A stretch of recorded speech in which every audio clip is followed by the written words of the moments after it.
Create Mod is one of Minecraft's greatest mods ever made, and by now I'm sure you've seen dozens of different Let's Plays with it, but this one is probably going to be a little bit different. With the ultimate goal of breaching the confines of our very own solar system, in this pack we're going to be making Land Rovers, rocket ships, and even jetpacks in order to soar higher than ever before. Welcome to Create Mechanized. Now, of course, before we do any solar system breaching, we probably should get ourselves out of this mangrove forest. Also, look at this little biomepedia. Don't need it. That's for one of the biome mods. But yeah, we should probably do some basic Minecraft stuff before trying to make rocket ships and jetpacks. So we gotta at least find a place to base. But walking, this is just so 2012 Minecraft, so I think we're gonna fly. I told you this wasn't a normal Create playthrough. But in order to fly, we do, actually have to play Minecraft. Punch trees, mine stone, all that stuff. We gotta get ourselves into the caves if we want to achieve true aerial mastery. And also, if you're new to the channel, hi, my name's Dejojotheawsome, no E, and it's nice to have you. Thank you for clicking on the video, and I hope you stick around. Froggy. What are you, you're a cold frog? Or are you a hot frog? This is a cold biome. What kind of frog are you? Oh, wait a minute, hold on. I haven't actually played in the mangrove biomes. I haven't played a pack this far into the update cycle. I can finally live out my dreams of experiencing the Pirates of the Caribbean ride in Minecraft. Anyone here Disney fans who goes to Disneyland sees my favorite ride's Pirates of the Caribbean, and that opening bit with like the frogs in the background and you're sailing through the sort of swampy area. Oh, this is delightful. I wish there were less lily pads. It's kind of ruining the vibe. This forest is, whoa, what a is that a Badlands next to a mangrove swamp? Those are rare, right? I mean, mangrove swamps less so, but I know the Badlands are rare, right? Okay, I don't know if the boat's actually that viable. Okay, that was fun. I like the color of the boat, but I'm getting stuck on anything and everything. Let's see if we can make it out of here. Oh, okay, freedom at last. I'm sorry, is that a flower badland? What? Is that a bug? Or is that like a mod that just makes flowers grow on sand? I've never seen that before, but I will not say no to cactus. Huh. Oh, the biome's Yogul. Oh, this isn't sand. This is cracked red sand. Hey, barrel cactus. Barrel cactus. You can't smelt the... Well, that's worthless then. You can't smelt the barrel cactus. Okay. Cattail. Good lord, there's so... Stop it, please! Oh, I'm way overexcited. I love starting new mod packs. Oh my gosh, I need these cactus things to stop harming me. But I love starting new packs. Although I am kind of hoping to find a more cow-infested area. I've added a few mods to this pack, mostly building mods, but one of them is sophisticated backpacks, one of the greatest mods ever made, alongside Create. And I'd really like some leathers in order to actually make one of those backpacks, just to make exploring a lot easier. But it's kind of looking like desert, and more desert. Also, sick Badlands biome, please. What kind of... Is this a Palo Verde tree? It is a Palo Verde tree. They're so cool looking. I can't... I'm so proud of myself. My tree knowledge is growing. My brain is expanding. Flowering barrel cactus? No. Wait, these are called... Weren't these called... Didn't I find prickly pear cactus somewhere? That's a food. Will it drop the food? Can I eat it? Can I eat a prickly... Okay.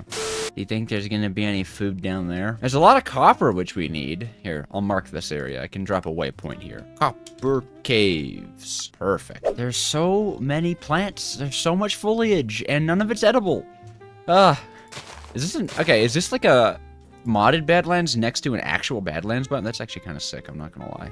Okay, well, the only thing I can think of doing is taking this river and just following it as far as it will let me go, and hoping beyond all hope that at the end of it will be something that maybe has animals in it. Ooh, desert village. Okay, food. Food has been located.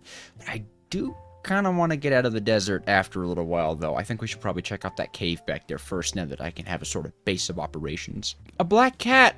Oh, what a cute cat! Okay, that should be a goal. What do you have for sale, good sir? Potato recovery. Oh, okay. Now this is what I call stonks. Look at that. And it's a perfect 3.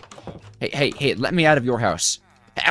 Ooh, books for me. Thank you. Just gonna use your bed real quick. Yeah, don't worry about it. Don't worry about it. Also, did I mention that I have a link in the description to this mod pack if you want to play it as well? It's not gonna have like sophisticated backpacks in it or some of the building mods because I put those in myself, but those are really easy to put in with any of your basic mod loaders.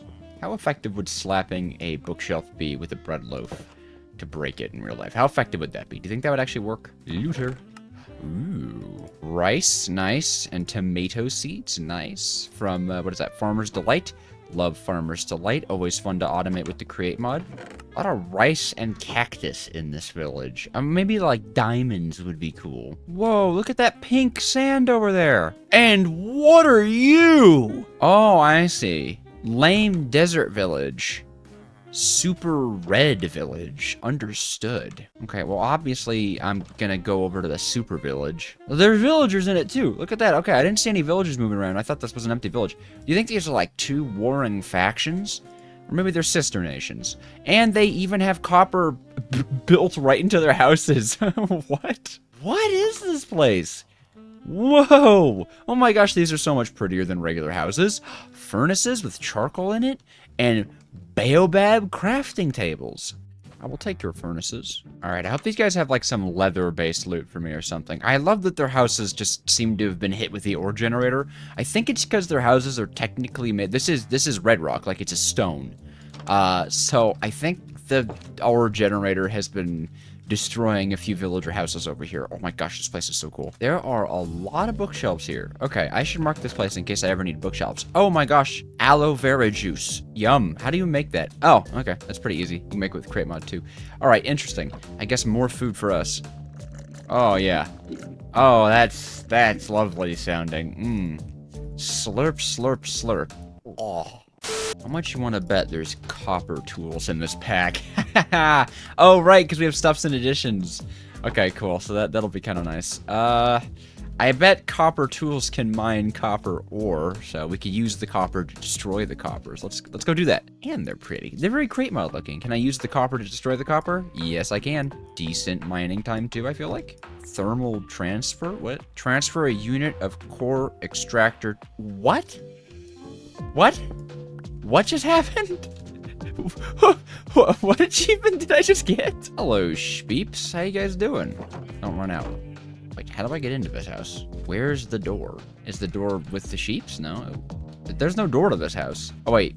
Hold on. I think I may have just looked right at it. Oh, buddy, you got a little bit of terracotta buildup outside your house. Oh, it's the wool house. And that was just a decorative chest for some reason. Oh, is this like the training grounds of this place? Wait, you guys do fights and stuff? Oh, wow, that's really pretty. There wouldn't happen to be like a secret underneath this stuff, would there?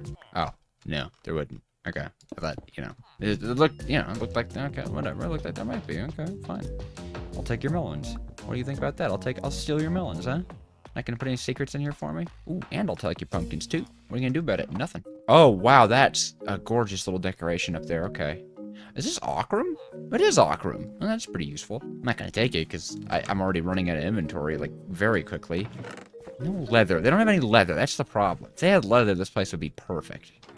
To make a backpack, we need only 4 pieces of leather. So, you know, if someone could cough it up. If someone could cough up 4 pieces of leather, I'd be a very happy Dejojo, but I suppose instead I'll mine this copper. Oh, and hello, andesite. We'll be using you quite a bit throughout this playthrough, won't we? Alright, well, I gotta find a place that has more leather, so I've stolen an orange sleeping bag, and hopefully we'll be able to hit the open ocean. Ooh, and an oil deposit. These are going to be important later in the pack, but for now, it's pink sands, beautiful biomes, me, and my little red boat. And that pillager outpost over there. That's pretty ominous. Oh, well, that didn't take long. Okay. Looks like we've hit a forested area. I mean, hopefully it's a cow forested area. I don't know which biomes the cows are going to be spawning in, but this is a pretty impressive savanna. Oh, the world gen is so cool here. Oh, I've seen these pillars in testing. Hold on, I want to show you this. This is so cool. There are these massive ocean arches that you can see loading into the distance. That's so majestic. Oh my God, how am I supposed to try to build anything in this world when stuff like this exists here naturally? Suppose while we're staring at the back of my head is a good time to say you should join the Discord, because we're actually going to be having a little skin competition, okay? To rewrite the Dejojo skin for this particular series, because, you know, this skin I'm wearing is a wizard Dejojo for arcane engineering, but there's nothing real magical about this pack. We're here about tech, we're here about rocket ships and nuclear power, and of course the Create mod, so I'd love to have a skin that reflects that. So yeah, Discord, link on the description. It's a great place to hang out. You'll have a lot of fun. Everyone always does. Actually, I think I'm gonna head back here where there's a proper cherry blossom forest. Oh, wow, ocean monument. I'm seeing chickens and sheep on my map, and I do have a particular affinity to chickens, but they don't drop leather. I don't want another mangrove swamp. I've had enough mangrove swamp, okay? I thought maybe that was a rarer biome. I'm being proven wrong. Well, you're not a cow, but you will drop leather, won't ya? Oh yeah, it's all coming together. 4 leather exactly. And I suppose I could let it turn nighttime just a bit in order to get my grubby little hands on some string. I think I need 4 though. That actually might be a little dangerous for me. Okay, at least here, I'll set up a little hovel hole over here in order for me to retreat to in the case of an emergency. It's very dark in here. Something cool I can do is put torches in my offhand, and they'll sort of light up the area around me. I do like dynamic lights. I don't like how dark it is. I'm gonna try to hunt spiders exactly and avoid skeletons. Skeletons are always the death of me, man. Suppose I could make a shield, but come on. Like, we're already out here, right? You know, me and this spider are already facing off with each other. Thank you for nothing. Oh, look how beautiful those stacks are, man. Oh, they're gorgeous. Is my brightness down? Hold on. Is my brightness all the way down or something? It's on bright. Why is it so dark? Oh, because true darkness is on. There we, oh my gosh. I was like, hold on a minute. No one can see anything. Okay, there we go. The nighttime is now visible. Oh! I was like, what is that? Why is it following me? Stop. What? Oh, man. Thermal series enemies. Okay. Those are the last pieces of string. Once I avoid these zombies, we'll be able to sleep and actually get moving on having a backpack. Portable storage. If you've never played with a sophisticated backpacks mod, prepare to be amazed. With a chest here, string there, and some leather there, you get yourself a backpack, which you can right-click and it holds the amount of storage of a small chest. But upgrading these things, could you not interrupt me?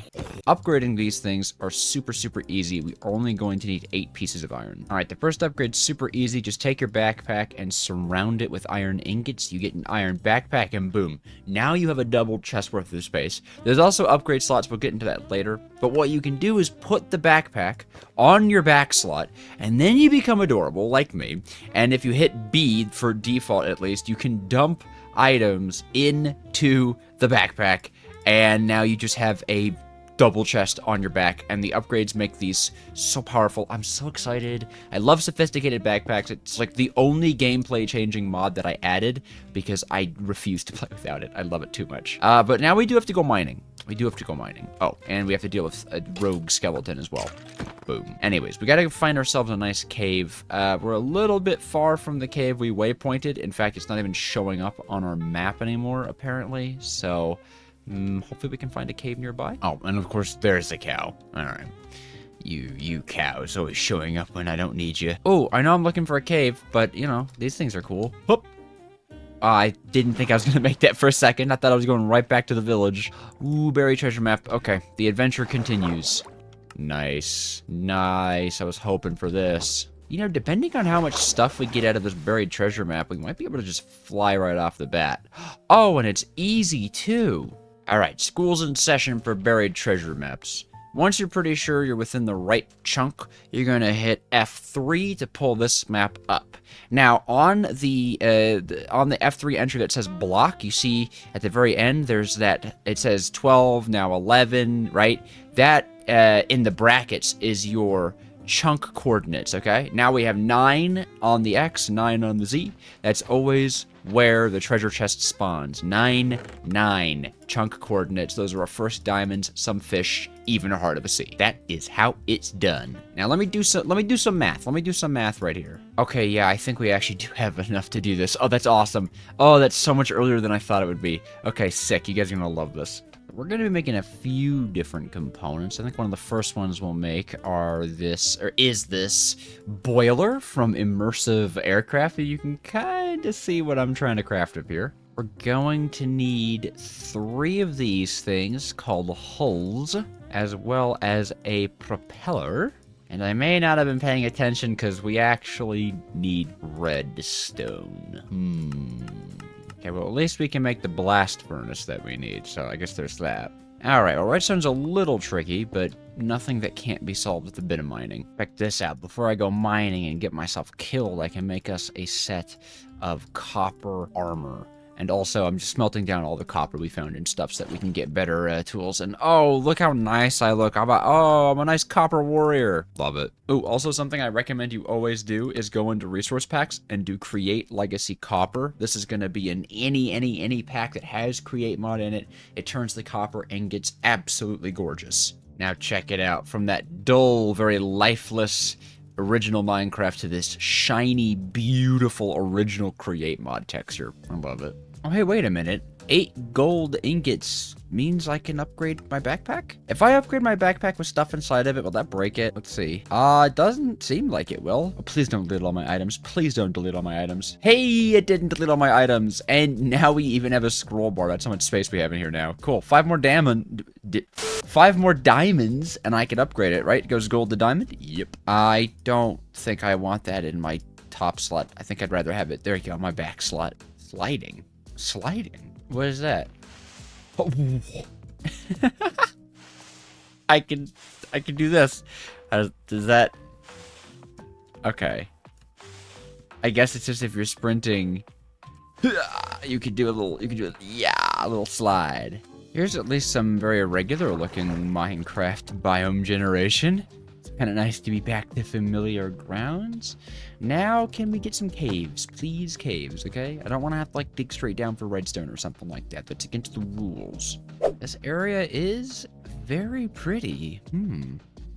It is very pretty. But I want an aerial view of this place first. So let's keep pushing on and see if we can grab that redstone. It's the last ingredient. It's the last component we need. And this is definitely not how you get it. I don't know. I thought that maybe we'd have a little bit of luck with getting a cave here, but it looks like at the top of this mountain there seems to be some stone, so hoping that's not just stone and it is also cave.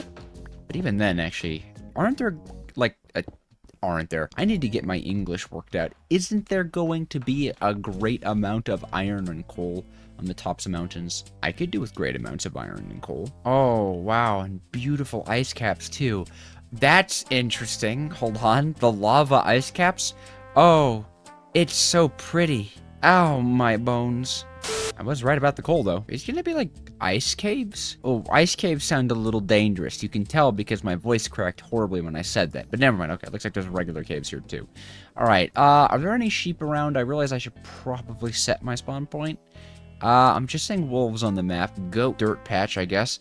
I should probably, like, set my spawn and stuff, or I could just dive right into a cave and hope I don't die. I'll do that a second one. That seems like a Dejojo thing to do. Wait, did I just turn logs into sticks?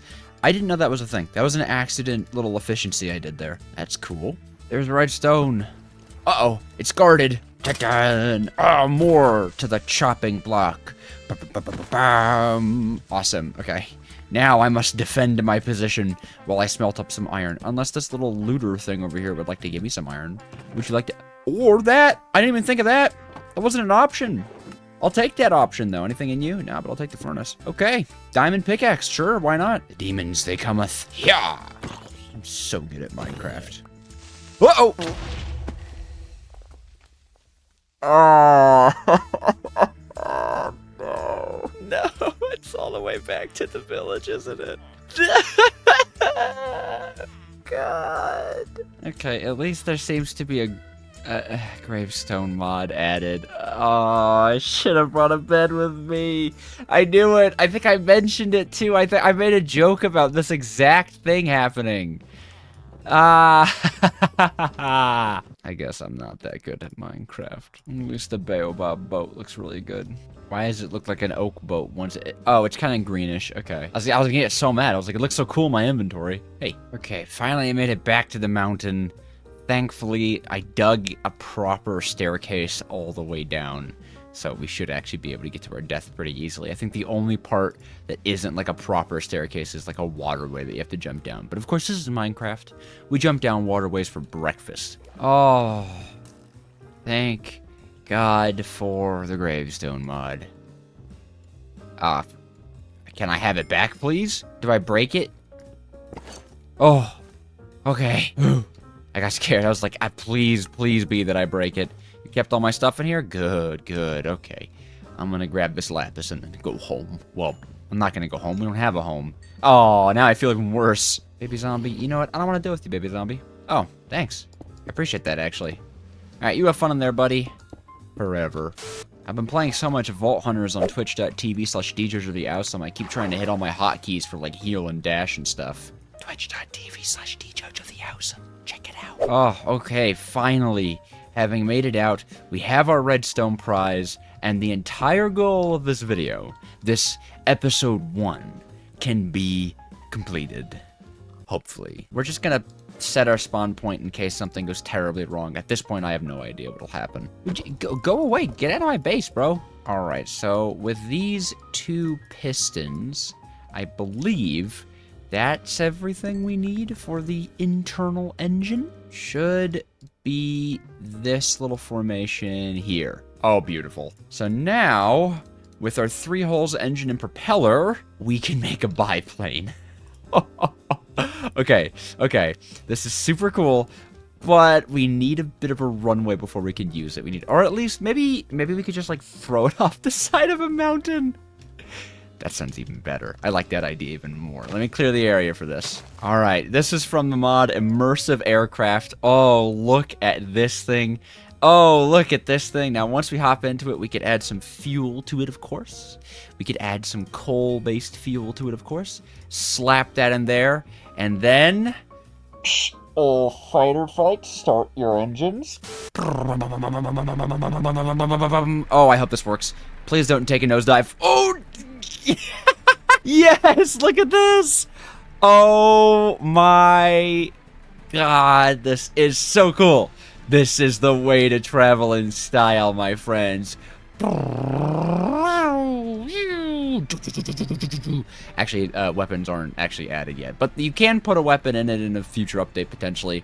But look at this, we could soar around this area, and I'm not gonna lie.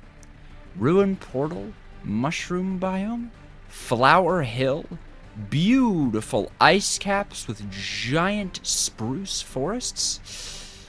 Looking like a pretty good spot to me. But this is Awesome signing off for the episode. I'll check back in with you when I've determined where's a good place to be. In the last episode, we spawned into a beautiful brand new world and dove into dangerous caverns and explored for a place to live. And in this episode, we're going to be building an adorable starter house and even decking it out with the ultimate starter Create workshop. Yep, I think it's pretty much decided. This place is absolutely gorgeous and has access to so many different resources. I believe this is going to be home. And I think we're going to start home right in this little river valley here. But of course, we're going to need some resources in order to make it look nice and pretty. And I kind of got to find where I left my stuff. Oh, uh-oh. Oh, shoot. Are we out of power or something? Let me see. That should drop a coal for me. Okay, we had 1 more coal left. Ooh, geez, that thing does not get a lot of vertical height. Pretty sure I put a bed down here somewhere with the chest with my stuff in it. Oh, there it is. Okay. Ooh, okay, no chest, but bed. Got it. Well, you don't want to leave behind crafting tables, right? I imagine I need fuel. Yeah, okay, so you need fuel to run this thing. 1 coal should be enough to get us all the way down. I'm not looking to fly very far, just kind of come down by the riverbank somewhere nice. We'll set up a little temporary base and start gathering resources for our ultimate, well, more like cute, quaint, wonderful Create Mod starter base. See, I'm not much of a builder. I'm still practicing, so you're gonna have to give me a little bit of pass on this one, alright? Alright? Still, some basic things are needed. Of course, crafting table has to go next to the furnace, and we got to start gathering some resources from deep in the ground. We need to do a little bit of a mining session, because 20 redstone is really not going to cut it, and I also need stuff like andesite, tuff, and even calcite. which is going to be a little harder. If I'm not mistaken, calcite is something you find in the Stony Peaks biome, and it's extremely easy to find biomes with the help of the Nature's Compass mod, which is really cool. What you can do is you can hold it and then just type in a place you want to go. So I think Stony Peaks, right? Okay, yeah, that's 5,000 blocks away. Oh, thank you for the biplane. It's gonna make that a lot easier. Okay, so calcite will probably end up getting last. Oof. It's a good thing we have a ton of coal, though. We're gonna want to make a lot of torches, and I'm gonna want to smelt up all of this iron so that we can have as many iron pickaxes. Okay, we're going up in the world. Because not only do I want to get enough resources to actually make our base, and I want to make it out of andesite, because, you know, Create Mod, and andesite's pretty, but I also want to make some actual Create Mod components. Gasp, a Create Mod series with Create Mod, I know. But it's gonna help us smelt up a bunch of stuff, cut down a ton of trees. It's gonna be amazing. I love early game Create. Honestly, it's genuinely so fun. And it looks like it's time to use our little bed. Nope, it's not. I never get that right. I can never tell. Please let me sleep. Nope. Please let me sleep. Oh, come on. Now I gotta sleep in wet sheets. Ooh, look at these birch chests. That's cool. I like the additions Quark has for a lot of things. They're pretty cool. Oh, I need these. That's right, we do have a diamond pickaxe. I kind of want to save that. I don't know, I have a thing about saving diamond pickaxes until you, like, really need them for obsidian or stuff. It feels better. Very strange to put an entire airplane inside of a chest, but, it's a very big chest. Because I always forget to bring torches, we're just gonna make an absolute ton of them. I am not running out of torches. Though maybe I should have saved some of that coal for smelting. Whatever. Who needs coal? Who needs smelting, you know? Not me. One of my big goals for mining is to actually get a ton of iron, because I want to make something called a stack upgrade tier 1. Okay, this is a backpack upgrade, and as you can see, it requires a ton of iron and even more iron. But what it will allow me to do is hold 2 stacks of items in every single slot of this backpack, and we could even upgrade it with a ton of gold, a ton of diamonds, and eventually a ton of netherite. But we're gonna have to wait on that one. Alrighty, armed with extra pickaxes, extra torches, extra everything that you could ever need while mining, I think it's time we just start. So yeah, just gonna do the classic dig down, see what you find, and I think I'll be mining for, let's call it 2 hours and 13 minutes. So guess in the comments which movie I'm watching while I go mining. Ooh, I will give you a hint. It is animated. Oh, sweet. Andesite. You know, I just checked my movie's runtime. It's actually 1 hour and 41 minutes. I don't know where I got 2 hours and 13. So, sorry. Re-guess. Ooh. Ah! Woo! Whatcha? Ooh. Reach? Ooh. A hook for a hand now. Yarg, I be pirate Jojo. Ooh, and pumpkin pie. My favorite food. Oh yeah, look ridiculous.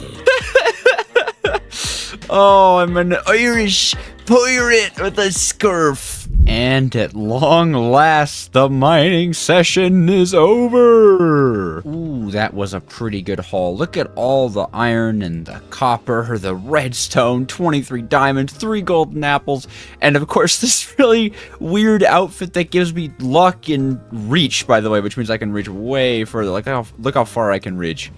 Oh, wow, isn't that great? That'll be great for building and creating and stuff. I just hope I can repair it. Very nice. Oh, that was such a good time. And yeah, now it's time to just start smelting everything up and to building. I also need to go and make some barrels, because barrels we're going to be using a lot of, okay? Barrels for storage in this build. I think barrels are going to look nice, okay? They're just, I don't know, they're superior. They're superior to chests, aren't they? Can you open a chest with barrels on top of it? No. Oh. You might not be able to enchant this forgotten hat, by the way, because if you press U with JEI over armor, it tells you what you can enchant it with. This guy, you can't, so I'm going to use it only when I absolutely need it. Otherwise, I'm going to keep it stored away because I'm really nervous about losing it. You know, this is genuinely one of the first series I've ever done where my base isn't going to just be this. Like, this isn't it. This is only the beginning, the precursor to, something pretty. Ooh, that fills my head with sweet dreams. Ah, yes, but first a nightmare lay. Hey, wait a minute. This tree grew on sand. I don't think birch trees are quite tropical.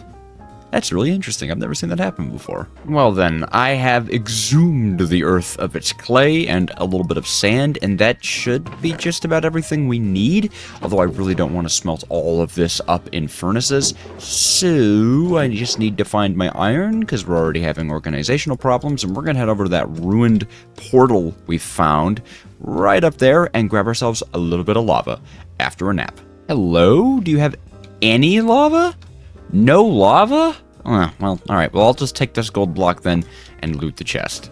Fine, whatever. No lava. Not to worry, though. It looks like we've got a nice big chunk of lava on those frozen peaks. So, just a bit of a climb. A little bit of climbing juice. Alright, you're not a lava pool. You're just that one weird source of lava emanating from a tower of ice. Very, like, villain Larry of you to do so. Also, absolute hardcore parkour right there. And of course, and I fail it right at the end. Oh. So those of you who played the Create mod before are probably going to guess what I'm intending on doing with this lava bucket, because I want to get ourselves a little automated smelter setup going. But that is going to require some andesite and andesite alloy. We're going to have to make a few machines. I mean, we are getting into it today. Check this out. Pro strats, don't even cut down the tree. Just turn it right into casing before your very eyes. I'm sorry, did I just hit a mouse button to zoom? Oh, I did not set that. That's kind of cool, actually. Gonna need shafts, and we are going to need a hand crank. Oh yeah, boom, baby. Love it. We're also going to need a mechanical press, which, if I remember correctly, is this recipe. Lovely. And we can start work on what we need for the fan, which is going to be 4 iron sheets, okay? And this process is going to be a little bit slow, but donk. And one at a time, we will smash down these iron ingots into sheets. Oh, early game create mod. My muse. But there we go. That should be 4 of them. Beautiful. I actually have to make more andesite alloy, but that's fine. Because now, I believe we can make a propeller? Or what is it called? A propeller, yeah. And then a propeller, an andesite casing, and a shaft makes an encased fan. These guys are really, really kind of cool. They look super cool. You can also put a crank on them, and you can see right now it's sucking air in, and now I can make it blow air out. And the significance of that is automatic fuelless super smelting. And I'm actually going to use some trapdoors for it because I like using them. So we'll put it here, right? And then we need to have a little embankment for the lava to go, or a little encapsulant for the lava to go.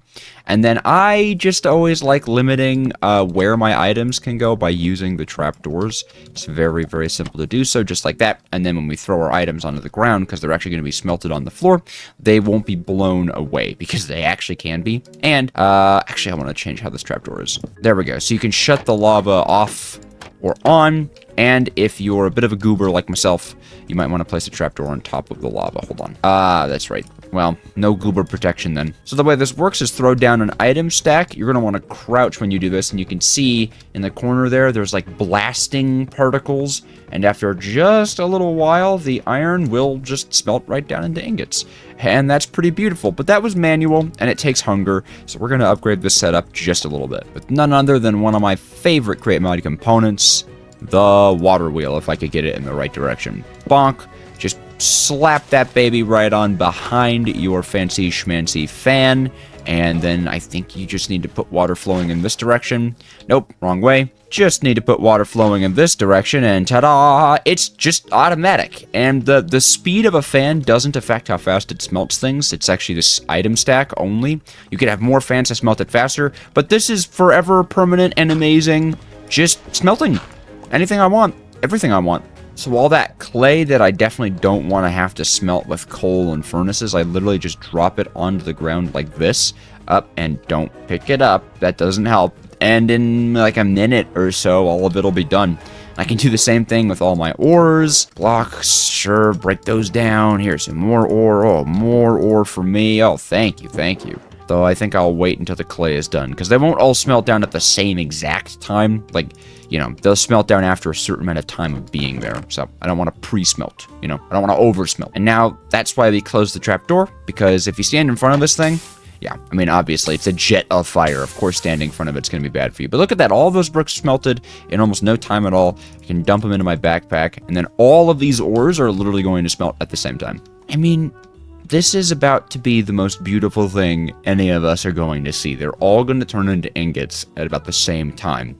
So I'm just going to stare at it until it does. Oh, yeah. Did you see it? It's a little hard to see, but that's all smelted. Oh, that's so ridiculous. That's so ridiculous. I love it. I love it. I love it. I love it. I love Create. Best mod. Best mod. Well, with all the smelting we could ever need out of the way, I think it's really just high time that we get to building the beginner base. I'm nervous. Chipped is always such an integral part of any build in a mod pack that it's a part of, and I believe it was added in the mod pack by default, but if while I'm building or while I'm looking at my build you're confused about what a block is, that little top of my screen thing, that little GUI up there is from a mod called Jade, and the blue word is the mod that it's from. So the water wheel comes from Create, grass blocks come from Minecraft, barrels come from Minecraft, this birch chest comes from Quark, so you should always be able to identify where something is in case you need that. But yeah, the chip stuff is super cool. It's this, it looks kind of like a stone cutter GUI, and that's kind of because it is a stone cutter. Because I'll take, like, andesite, which is going to be the main block of this build, obviously, and we can turn it into andesite bricks, or checkered andesite, or we can come down here and turn it into ornate andesite, or rough andesite, or what we're actually going to be using for this build is massive andesite. I really like the design for this, because you place them together, and it creates these ginormous bricks. I think it looks really pretty. So for this build, I'm going to be hoping that I could stretch some yellow dye out quite a bit, because we're actually going to be using yellow glass from Chipped using the glass blower's table. I believe it's the vertical one that I want. We're about to find out. But I just think that using yellow glass gives such a warm glow look, like what the home that we're going to be inside of is just full of warmth and light, and I just really like it. So we're gonna see. We're gonna see. It's also little. It's a little humble starter base, you know, little humble, right? And actually, before we go much further than this, I did forget we do need a large amount of spruce wood, because we're going to be going really hard on the spruce supports and spruce stuff. Whoops, I did that backwards. Like that. There we go. So we can make ourselves a saw, which for some reason doesn't need a shaft, even though it does have one, but whatever. And we're going to be taking this hand crank, and I'm going to be showing you one of my favorite Create Mod features. Oh, I am tired of crossing this every single time I need to go to the ice caps. I am very excited for being able to get a little bit of a runway setup, which is the plan. We're going to get a little bit of a runway setup for the planes. So it's a well-known Minecraft fact that these spruce trees are pretty annoying to cut down. They're always just too tall. But with the Create mod, all you have to do is just hand crank a saw at the base of one of these trees, and the whole tree just explodes into a really nice, neat line of wood. But it actually gets better than that, because if you just connect trees as though the logs were like bark, or were like pipes, and then break a log on the lowest level, right? So this is the lowest level log of all the connected trees, and I use my hand crank. Not only will it destroy this tree, but it'll destroy the other tree too. So if you ever need a large amount of spruce, just hook up a whole forest to a giant tree and destroy it. What are you? Hey, don't ice me, buddy. Oh, he's harmless. Okay. Also, this is a really beautiful tree. I am going to destroy it. Hey, he's icing me. I knew you'd ice me. Oh, I see. You kind of like, fine, I'll leave your tree alone. I'll leave your tree alone, okay? That's weird. There's a whole pocket of ice underneath all of this free-floating snow. Whatever. I'm leaving the big tree alone, but this should be more than enough stuff. The freezy thing is gone. Hold on. Overgrown dacite. Oh, that's a block. Or that's a stone block. I thought that was dirt. Anyways, get wrecked, you big tree. Free destruction imminent. But it didn't blow up. Why didn't you blow up? Blow up, tree, please. Oh. Well, okay. Missed a few spots, but whatever. You get the point. It's amazing. That whole tree chopped. All of its goodies are mine. Uh-oh. I angered the freezy thing. Oh my god. Ow. I'm sorry, freezy thing. I'm not sorry. See, that's more like it when it comes to spruce wood, and that was one single tree chop. Now, mostly probably thanks to Oh the Biomes You'll Go having a giant spruce tree, but still, that's pretty phenomenal. All right, this spruce stuff is going to be changing everything, okay? We're going to be using it for so many things, and the first thing I actually want to use it for is something called a frame cube, okay? I love the frame blocks mod, one of the best mods in the entire game, and frame cubes let you do so stupidly much, but essentially they're a block that could be any other block, but that's not what's important about them. We're gonna make this thing called a framed vertical double stair, which requires framed vertical stairs, which you can craft like so, and no, that's a horizontal one. Here we go. And a frame corner pillar, and you slap them together like this, and you get this really weird looking block. And we're going to be using this really weird looking block for the corners because there's an effect that I kind of want to sell. Okay, so if you place it where the pale part faces outwards like that, you can do something really neat. I do want stripped spruce to show this off. Essentially though, I right click the dark part with the large andesite bricks, and then I right click the pale part with spruce, and it looks like a wooden support has been built into the wall, and I think that's just great and amazing in every way. So we're going to run these up the entire side of the building to make it really look like this building is kind of built with these spruce wooden supports. Speaking of spruce supports, I learned about these through a world tour I did with the great creators Stamio. And they are absolutely now one of my favorite things in the entire game. They're beautiful, they're amazing, and they can do anything and everything you ever want them to. So we are going to be using these spruce supports everywhere on this build, okay? I'm going to master these things before this build is over. Immediately, these spruce supports are going to create this gorgeous looking little balcony that's eventually going to turn into kind of like a storefront looking facade. You'll see what I mean. It's cute, I like it. I've practiced this build in creative a bunch, so hopefully it turns out nice. Yeah, look at this. Look at this little, porch archway. It's adorable. Another fantastic implementation of the frame cubes is turning them into frame stairs, which, quite simply, are just stairs of any block you'd ever want, okay? Just look at that. That's going to make our doorway look so much cooler. Our third chipped table already is the carpenter's workbench, which is going to allow us to turn wood into cooler looking wood, and specifically is going to help us out with getting a floor and a really nice looking door, because I don't want to use the regular spruce door texture. I really like this heavy spruce door texture. I don't know, it feels more like medieval, more like shoppy and stuff, and I like it. I think it's pretty. So this bottom level is going to be like base living space, and in the back here I'm going to build like a workshop shed, right? So we actually need a place for us to sleep, and that is actually going to happen on a second story, okay? So we're going to have a flight of stairs that just leads on up. I think that's how high it's supposed to go. Like that. There we go. So a flight of stairs like this that kind of extends out to here, and will actually act as also creating an additional set piece out here. We can't build this set piece over here until we move everything over here, so I'm gonna probably do that one last, just because I don't want to touch our workshop yet. Here is the entrance to the upper floor. Very nice, very nice. Now it's time to put into effect some of that nice calcite. More wooden beam facade. And adding to the long list of really cool things these framed cubes can turn into, frame slabs have a really peculiar superpower. You can do this with them. 1 and 2. And notice how these are different colors, because you can make them different blocks. So this bottom one, we're going to have a line of calcite, and then this top one, we're going to have a line of spruce, so it looks like a beam running across. Making a frame screwdriver right now, because something that's happened, you can see, is the beam doesn't flow, right? It doesn't flow quite right, so you can actually rotate the texture with a frame screwdriver, and you can see now it's the horizontal texture, and it also gives us look that the beams kind of move from place to place and then are kind of like bolted in by these spruce bits. What are they called? Trapdoors? Blah, blah, blah. The rain throws me off. But yeah, I don't know. It's just looking nice. I think it's cute. Calcite's a fun block to build with. We're actually going to put it in a false window. That window is not actually going to be a real window. It's not actually going to look into anything. There's going to be blocks behind it, but I just think it looks right there, you know? It just looks kind of correct. And then to unflatten everything here, we're gonna pull these guys out. But I need another axe to fix the extra hangy bits. I don't think I've told you it's an axe that you use. You can take off, I'll show you. Axe in hand, and then shift right click on the part of it that you don't want. You can take the top away, or you can take the bottom away. In this case, I'm taking the bottom away. And then of course, I'll show you how to take the top away with here, as we kind of strengthen these little pillars, just by knocking the top off. Also, this wandering trader better have some gas on him. I don't actually need to know where a Badlands is. Get out of my house. Did you spit at me? Oh, you're bad house guests.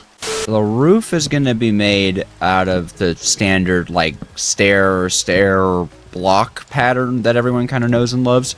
And I'm actually using frame stairs here because a lot of the different brick variants that I want to use for the ceiling don't have stair counterparts.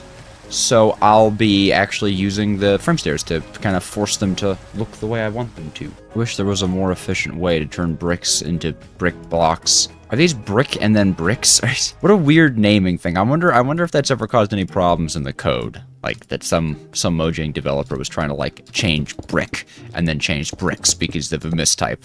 I bet that has. This is the roof for this sort of shed extension. Once again, it's all going to be textured brick, but we have, well, I have run out of andesite. And although we're going to be texturing this in a little bit, it's going to be textured with just more andesite.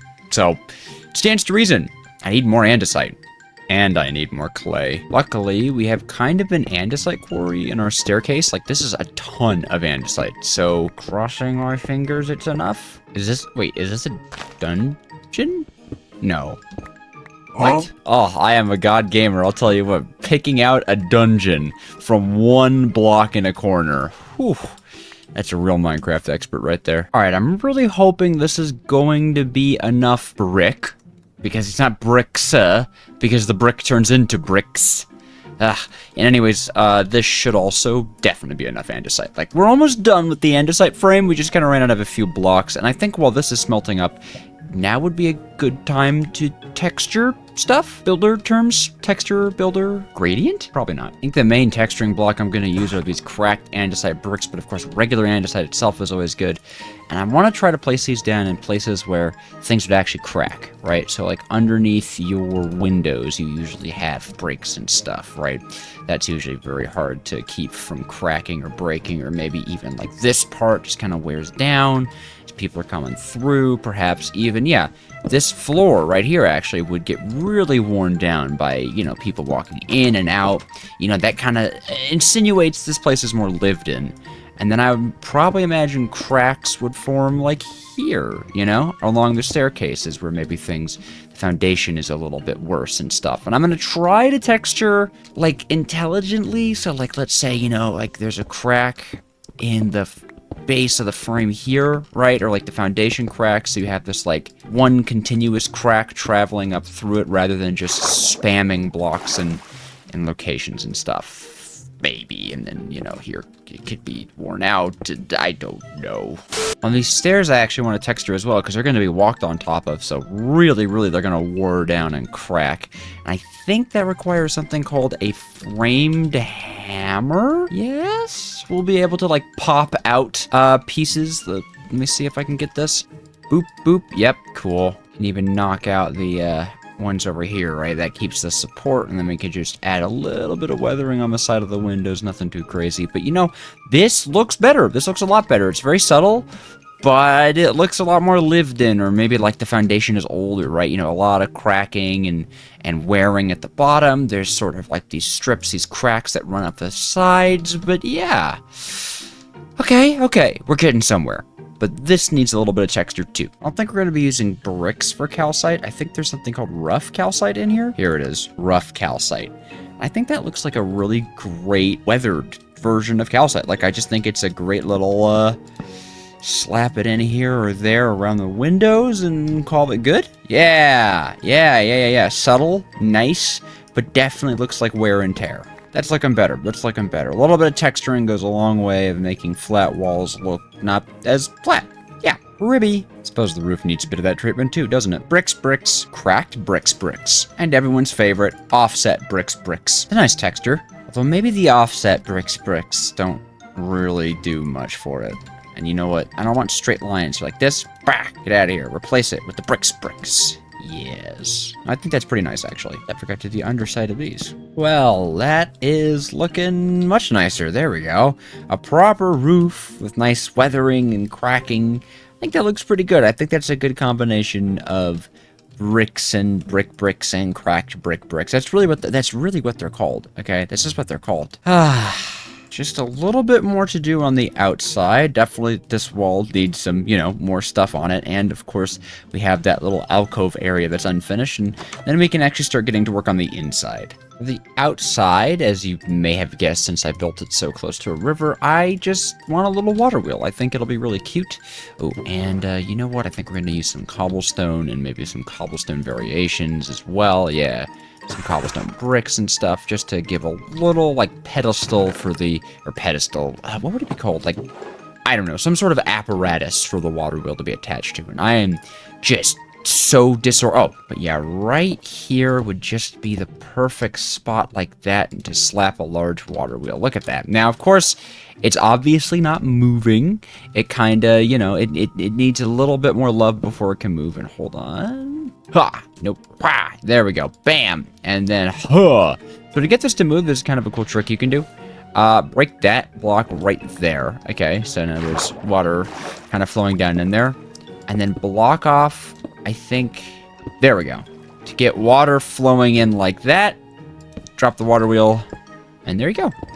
You have kind of a faked out water wheel. It's not actually being moved by the river, but it looks like it is. I actually really like this look, and I think it's super cute, like the house with the water wheel. And then what I want to do over here is just set up a small little dock area, right? So if you ever want to take a boat, along the nice river or venture out into the far, far ocean, we have a little place to come home to. There, a nice little dock, a little bit of storage, some foods, some crates, a few bundles of logs, some actual chests, you can have a fish in there, huh? Fishing into the dock, that'd be pretty nice. I wish there were fish blocks. I don't think there are. I could look it up, but yeah, there's no. Oh, there's a fish. Oh, there's a fish block. Oh, well, I don't mind if I do. Fish block, and there we go. No, not on its side. There we go. So to store all of your fish. So here, get out of there. This is where the fish goes. Beautiful. What does that look like when it's open? Oh, the top is briefly off. Oh, I wish it could look like that always. Alright.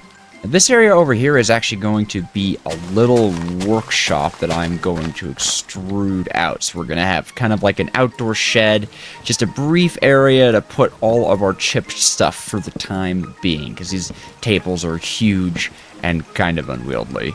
But that does mean I have to move a lot of stuff. I luckily don't have to touch these chests and barrels just yet. But I didn't want to move all of our chip stuff until I was pretty sure we were just about done with them. And guess what we're building it out of? Oh yeah, more spruce supports. I just love the shape that these things make. It's so nice. You can also put a frame chest here, which does not look that good. I don't like that. I don't like frame chests. Frame chests go in the river. Why is my thing red now? Ah, framed secret storage. Oh, wait, nope. Frame chests come out of the river. There we go. What I wanted to do was this, because I just think that block looks really nice as a storage thing out here. I think that would be very, very sweet. And I like the kind of illusion of the bars kind of slipping behind these objects and stuff. Ooh, I do. It's kind of tripping me up. Every time I pull out the campfire, it lights up, so I keep thinking it's a lightning storm because I keep doing this as I scroll through. But speaking of campfires, we're going to be using these guys a little bit after a nap. And I suppose we've earned a bit of a nap in the empty and incompleted first floor. Actually, I'm going to knock this part of the roof out because I want to have the roof be campfires. And then extinguish them, and then use this almost looking like a bracing that I built to kind of keep up a less formed top. I only wanted to make the top out of packing and logs and stuff, but I had a bit of framing. Hopefully that look comes through the way I wanted to. I am one campfire short. There we go. It's kind of nice looking. I think the last thing it needs is a bit of a floor. I think the shifted spruce planks are gonna look really nice for it. Yeah. Oh, and then maybe, hold on, maybe we filter in some bricky and brick bond as well to kind of give it a messier look, right? Like an outdoors kind of, it's been exposed to the elements kind of look. Maybe. We'll see how that does. Yeah. A little bit of discoloration on the ground. That seems to go a long way, and we're just going to slap one right in there just because I want it. Nice! Our little work shed is looking pretty cool. We have a place to actually store our chipped recipe areas, and it's not so much just a bunch of crafting tables all over the ground. And you know what? Piece de resistance. A crafting table in the ground. Boom. So I don't think we're looking too bad on the outside. I like our little dock with the fishing spots and our little water wheel decal. We have the shed coming out to the back that's eventually going to have some Create Mod components. And of course we have our little like workshop area for our chipped stuff. So now it's kind of time to begin work on the interior zones, which as you can tell, they need some work. That work is needed. Let me first off upstairs, I just gotta fill in some of these like holes in the ground. These very unsightly holes in the ground and holes in the wall as well. And we're actually gonna be turning some of this area, both areas into kind of like little set pieces and stuff. For instance, the bed is gonna have a little set piece right here, you know, with pillars and stuff coming up on the side of it, barrel storage out here. It's gonna look nice, it's gonna be cool. But I don't really think I need to bring you in for so many checkups on the inside, so I think I'm just gonna tackle this one and show you the progress. Quickly bringing you guys back to tell you, I'm gonna make a millstone here because I want some dye, and you don't get a lot of dye out of a flower, but with a millstone, you kind of double your return on that. So, nice and simple, just crushing up some flowers. Careful there, buddy.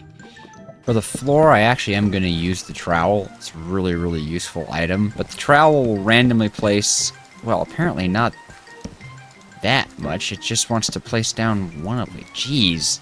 Why did this is supposed to randomly place stuff down, but it keeps trying to place carrots. I don't know why. And then that messes up the whole thing. Well, okay, there we go. With no carrots in my inventory, you can see it is simply just randomly placing blocks. Suppose I can show off the progress so far. I like our little bedspread. It's got, you know, storage and stuff. We have these cute little curtains for the little mini window. The big windows, there's not much you can do against, and I really like this. I found this design online of this like little closet thing. And then this is eventually going to lead into a chimney. So, you know, you can kind of sit in the sofa here and get warmed up by the heated stones. It's very nice. A very cozy upstairs rather.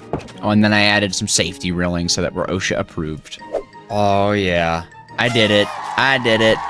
I did the interior. I just put my nose to the grindstone and it's done. Also, I did this little area, which I think is cute, which opened up a little bit more storage space. We could have some storage along the sides here. So we'll be expanding that. And I also like this little like stool, you know, a little accessibility stool so I could sit down while I'm woodworking and masoning. But let's show you the new stuff. First of all, the upstairs bedroom is cute. I like it. Little sofa. You can sit down, be warm by the fireplace, or a candle as well, you know. Here, I should like that candle. A little floor candle using some storage above the bed. There we go. Also, look at little books, a lantern. I saw this design online for a little closet storage, so I'll fill that with stuff later. But yeah, the upstairs is very simple. Also, I love these curtains. You can shut the little windows. The big windows have to stay open, but like, you know, if you want like privacy while someone's like walking up and down the stairs, you could do that. And the downstairs I'm really proud of. Ta-da! Look at this. Isn't it cute? A little like pushed in reading area, books. You could sit by the fire and read. You could cook your food at the fireplace, of course. I made this roast chicken dinner. It actually took me like 10 minutes to get all the ingredients, but it just looks so nice on our little table. Of course, we could always shut the curtains if we want some privacy, but this area is unfinished because I wanted to do it with you because this is going to be our great Create Mod factory. And I wanted to actually have a floor of andesite casing, which is why I stripped everything. But before I actually go converting all of this into andesite alloy, we're going to have a mixer right here. And I just want to get that set up because it's going to really make it better. It's going to make it better. But I'm really excited about the house. It's so cute. I love it. I just need to get my Create Mod stuff, which I don't remember where I put it. Do I have andesite alloy laying around somewhere? I hope I do. Yeah, I do. Oh, we get to go Betty Bye in our wonderful little house. Isn't this wonderful? Isn't this cute? I like this little room. It's cozy. I like how cozy it feels. You know, the one thing I'm missing here is a crafting table. Which I guess I should put in the Create Mod area. Probably. Like that. At least for now, just in case. But yeah, we can get our basin set up like so.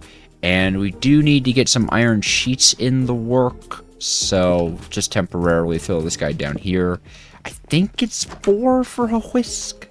A whisk. Nope, it's 5. Alright, good thing I checked. Now eventually this will be done over a depot proper. Because we're fancy like that here. Look at this golden hook. That's as fancy as it gets. Alrighty, and just like that, we have just doubled the output of our andesite alloy. As you can see, if you go for crafting andesite alloy, crafting it is 2 iron nuggets, 2 andesite, makes an andesite alloy, but mixing it is just 1 and 1. So much nicer. And for now, of course, we could slap a temporary cog with our crank. Where did I put the hand? Oh. It's in front of me. But all that to say, I could put a stack of andesite in here and grab myself a stack of iron nuggets and throw those in there. And now as I turn this hand crank, it's going to convert all of that deliciousness into even more deliciousness. Actually, even better to save on food, I could turn this cog into a large cog to make it even better, because I think we should produce enough stress units to... There we go, so that's going at double speed because of gear ratioing. Well, that's actually moving pretty slow, and it's very manual. Ignore the fact that it looks like it's operating. It's just a visual bug, I think, with one of the renderers.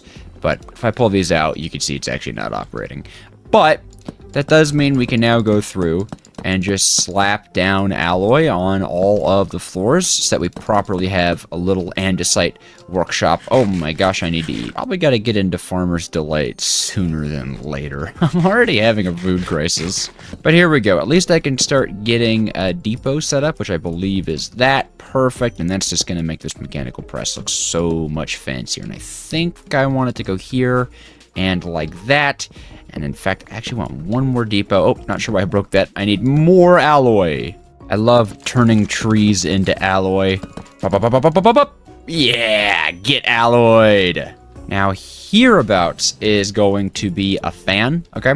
I want to have a little fan working, and then I think right here this might have to move, but right here is actually going to be a deployer. And you're thinking, but Dejojo, deployers, you have to go to the nether for, it's this whole big thing. Actually, no, in this pack, blaze burners recipes are a little bit different, and you actually need deployers to make them, so deployers are made out of gold. Then I'm going to knock out this block, and right here, we're actually going to put a saw, okay? Because this could be an automatic stripper. So then we'll have our storage kind of here, bisecting the area, but this should look pretty cool.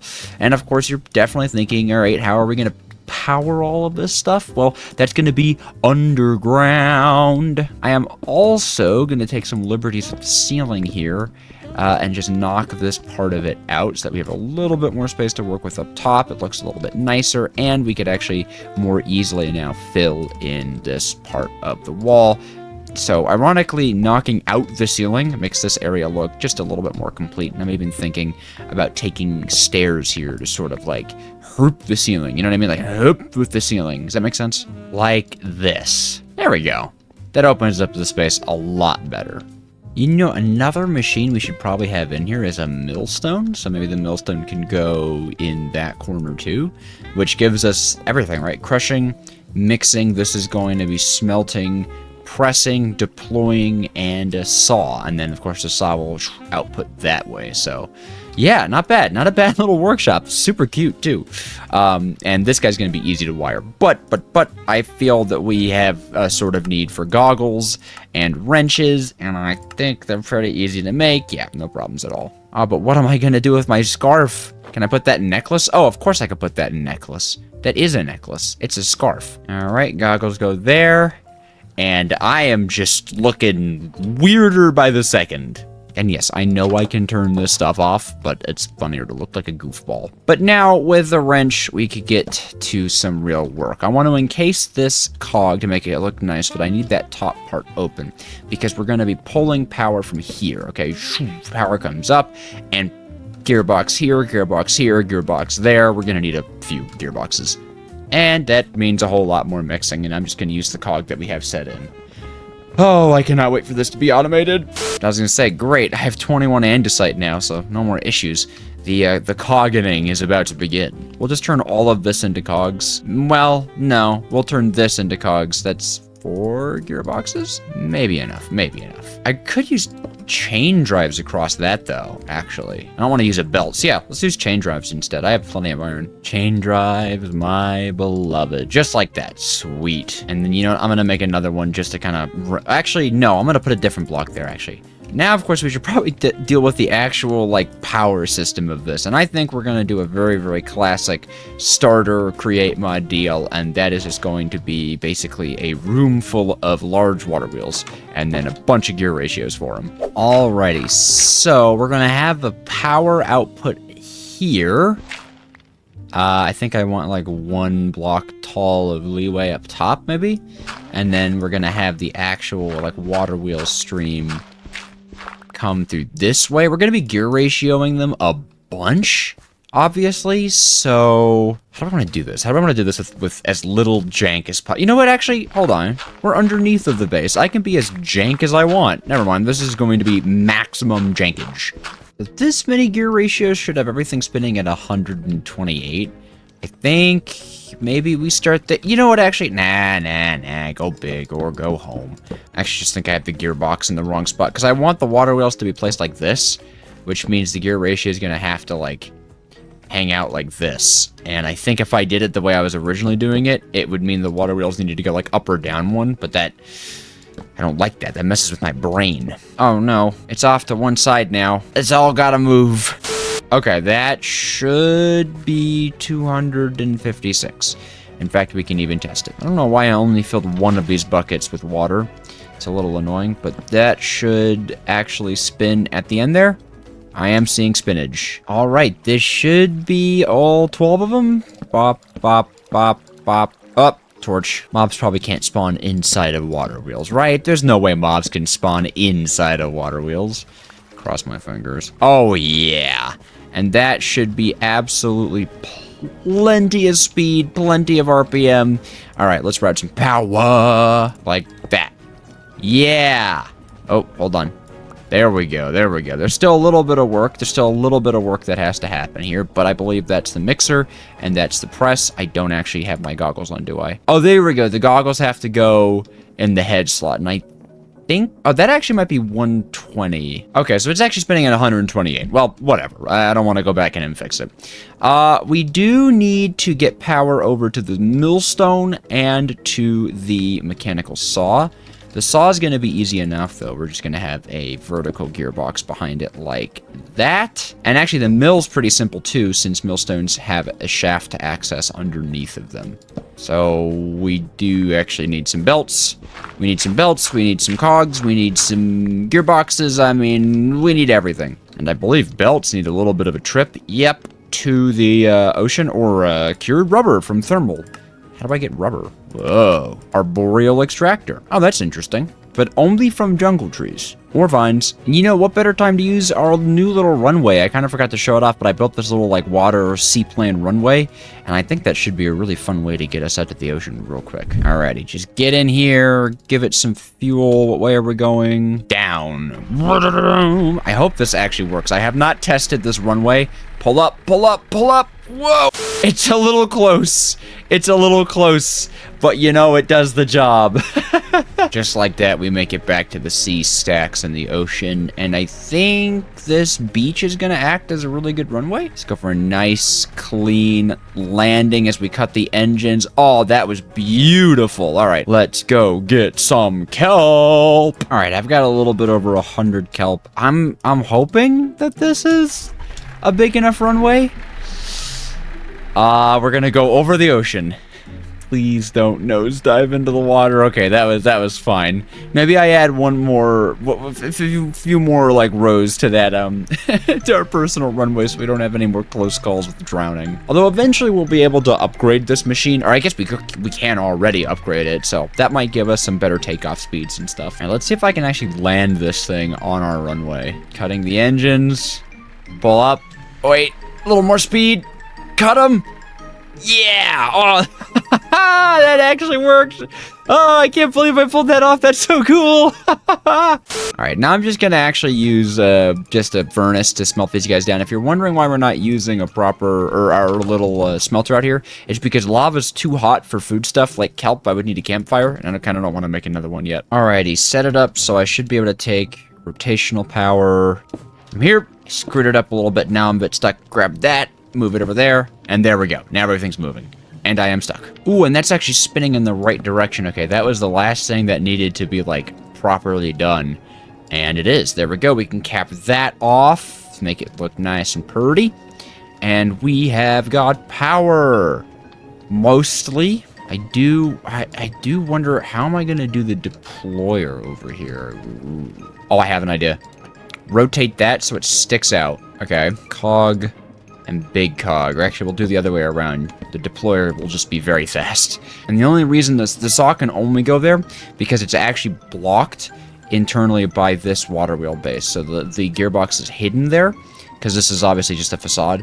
So it means we don't have to crack open the outside wall, which I really don't want to do. Maybe I'll just make the deployer, right? And then just having the deployer, I'll get an idea, you know? So yeah, that obviously works very, very nicely, and it looks cool too, but of course, when you throw something onto this, right, like if I were to throw a plank onto this, you'll see it goes just onto there, which I don't want. Rotate that around. Oh, it still works. Oh, of course it still works. That was goofy of me. But does this work? No. See, now that's unpowered. Little cogs down the front. Does that look nice?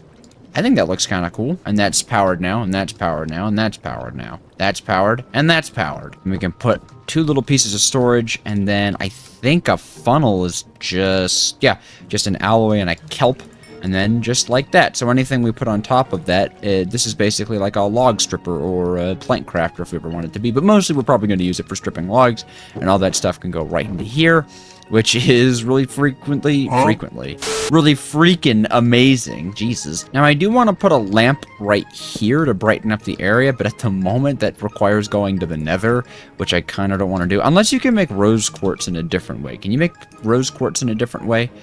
Oh, for now then I suppose I will actually instead place this here like so, and then I guess we could cap off the top of this. Yeah, that's so nice though.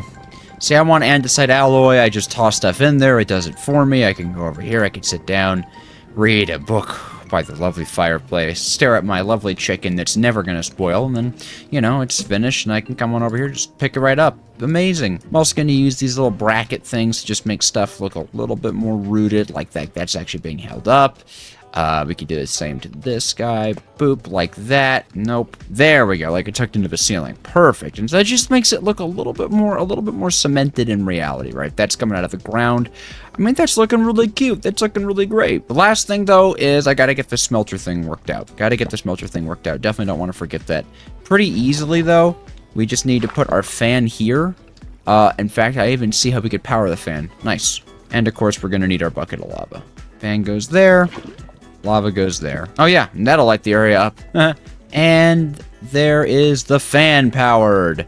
Ta-da! And that should be the whole workshop. I'm pretty sure that will blow in the right direction, so if I put anything smeltable on it, sure, we can turn this cobblestone. Actually, I had cobblestone on me, but we're gonna do this cobblestone. We should see little smelty particles.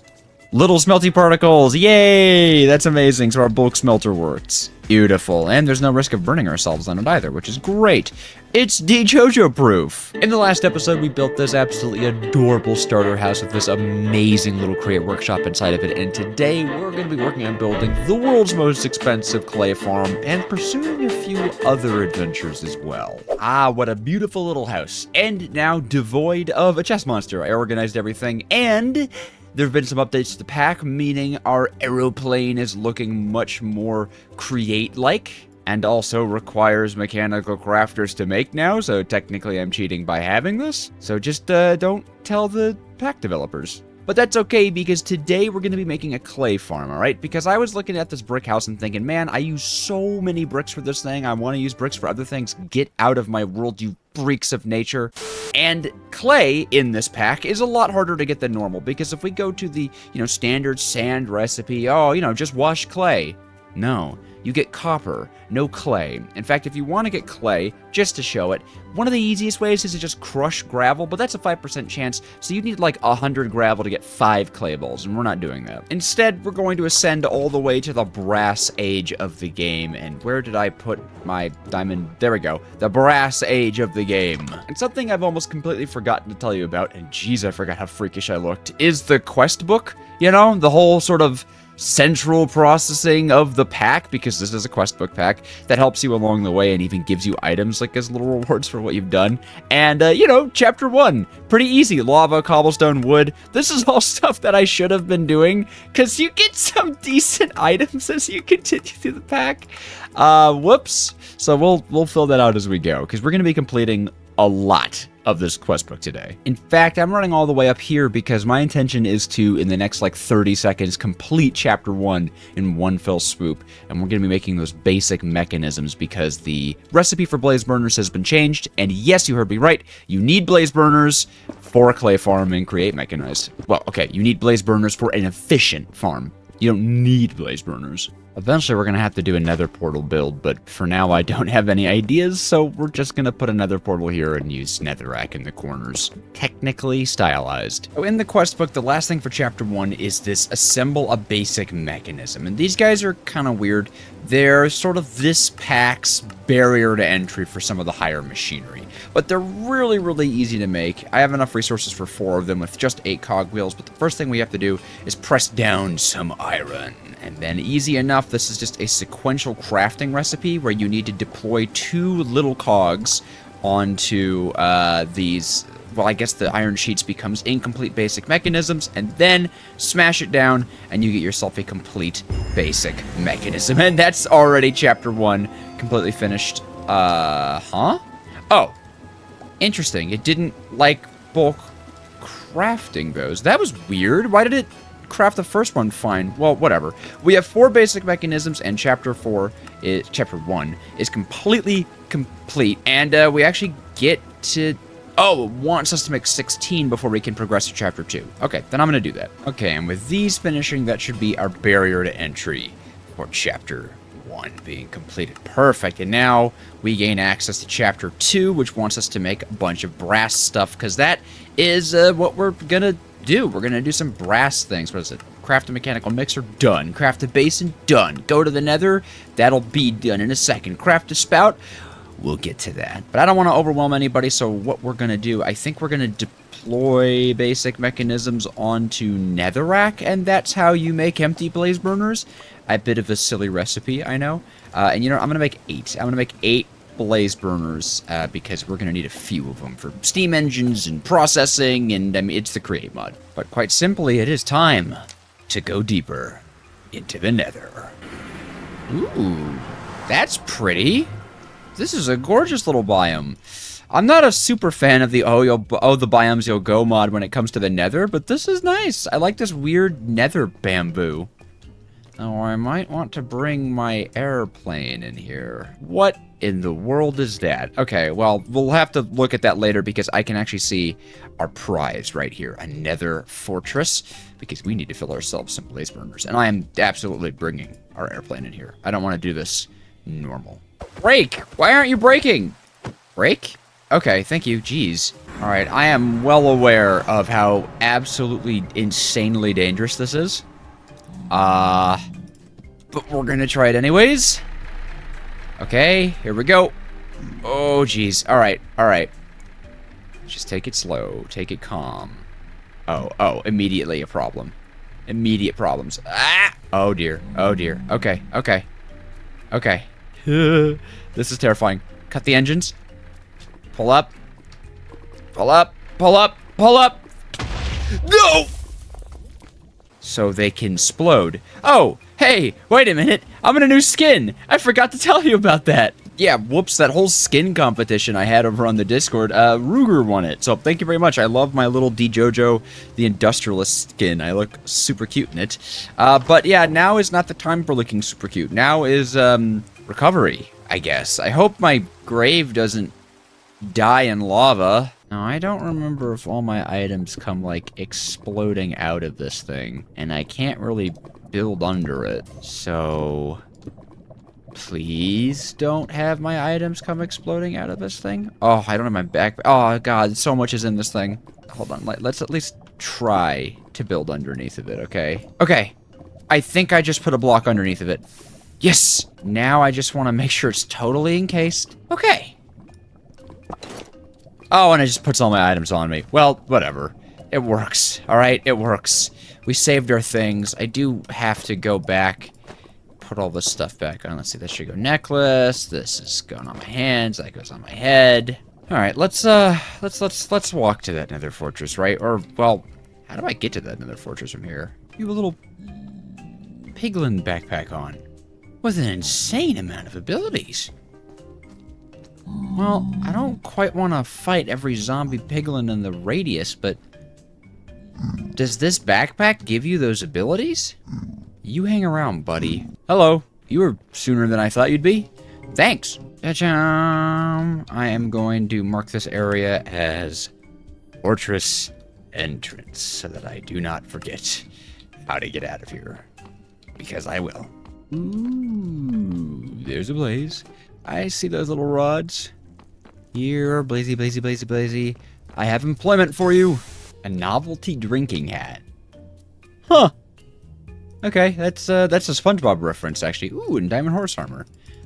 Cool. Do I have any more slots for this? Where could I put this? Reduces the time it takes to drink and eat items. Well, I don't really need that, but it adds to the look. I guess I don't need my goggles on all the time. How fast do I eat now? It's not that much faster. Are there no blaze spawners on this? How is that possible? Is that possible? Why is that possible? Whoop, there's a blaze burner. Or a blaze burner. A soon-to-be blaze burner. But he's got a friend. Yeah, come here, come here, come here. You guys ready? You guys ready for some epic Minecraft combat?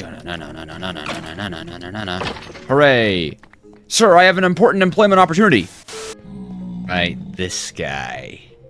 Maybe I can get this piglin. Oh, he doesn't have a bow. I thought maybe I could get the piglin to attack him. But that's right, piglins don't attack these guys anyways. I'm gonna grab these, though. I really want that backpack, though. What if they don't see it happen? Can't get mad at what they can't see, right? Why do you have 48 hit points? I'm gonna do it. Okay. It's all a simple, equation of just killing them before they kill me. Die, please. You know what? Okay. Awesome. Now, what is my reward? What is my reward? What is this backpack? Hold on. Iron backpack. No upgrades or inventory contents. It's just a... What? Why? It looks like a zombie piglin. Alright, I mean, I guess it saves us the upgrade, but I already upgraded my backpack.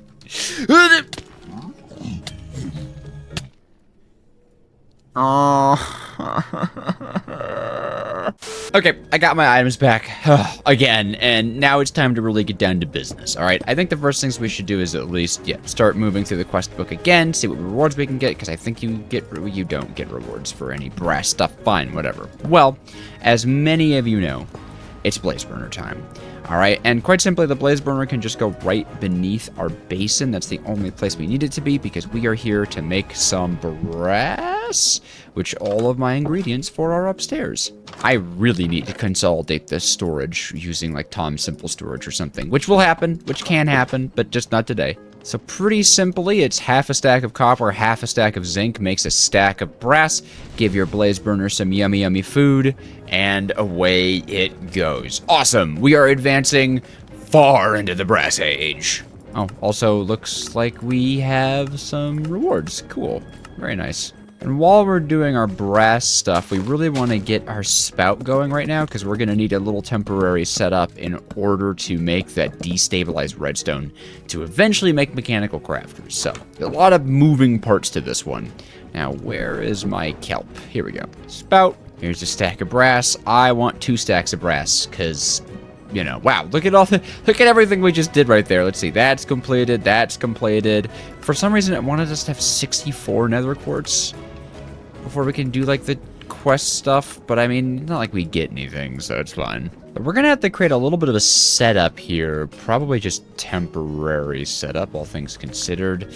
Because to make this nether quartz into rose quartz, the recipe's very different. We have to spout destabilized redstone onto nether quartz. And to get destabilized redstone, we have to take redstone dust and mix that bad boy over a heated blaze burner. So we already have that. We just need a way to take the destabilized redstone and put it into this guy here.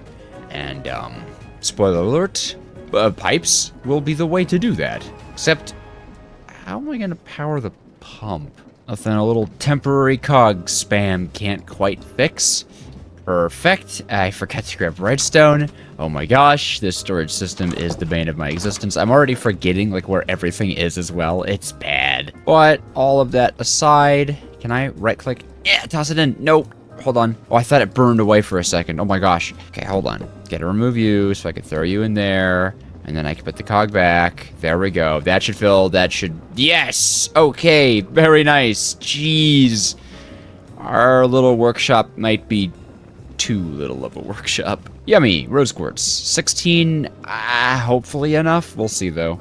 Actually, no. Yes? No? Yes? We'll see. And of course, for those of you who know the Create mod, you know what I'm doing next. We're making sandpaper, we're taking our rose quartz, and we're sanding them right down. Is it weird to anyone else that sandpaper takes an entire cubic meter of sand to create? That's excessive. And then bada bing and bada boom, we have electron tubes, baby! Let's go! These guys are the basis for many of the great machines, and what we need is mechanical crafters, specifically. And, well, okay, apparently they're used in, there we go, precision mechanisms. I don't know what this is, but this is what we need them for. I guess I should leave this system here, considering that we'll need it. Although what I could do, actually, hold on, what I could do to make this a little bit more manageable is the cog could go here. Well, I mean, I could put stuff there. Can I still throw items into there? Well, I guess we'll have to find out. I don't know if that still works, but it looks a little more intentional. Pretty sure this is going to be enough mechanical crafters. 21. Right. That is, I think, the magic number when it comes to... Oh, didn't realize there's thousands of recipes. Right. That is the magical number when it comes to mechanical crafting. Crushing wheels, but that's actually not what we're going to make here.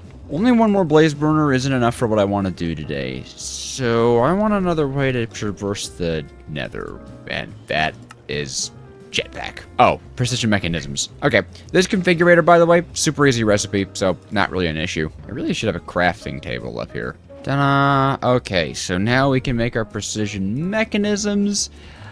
Decently easy. We only need 2 of them for this, so this shouldn't be too bad. It's going to be a bit of a slow process, though. Pretty sure it's sheet, deploy that, smash it down. Yep. And then configurator. What? Go in.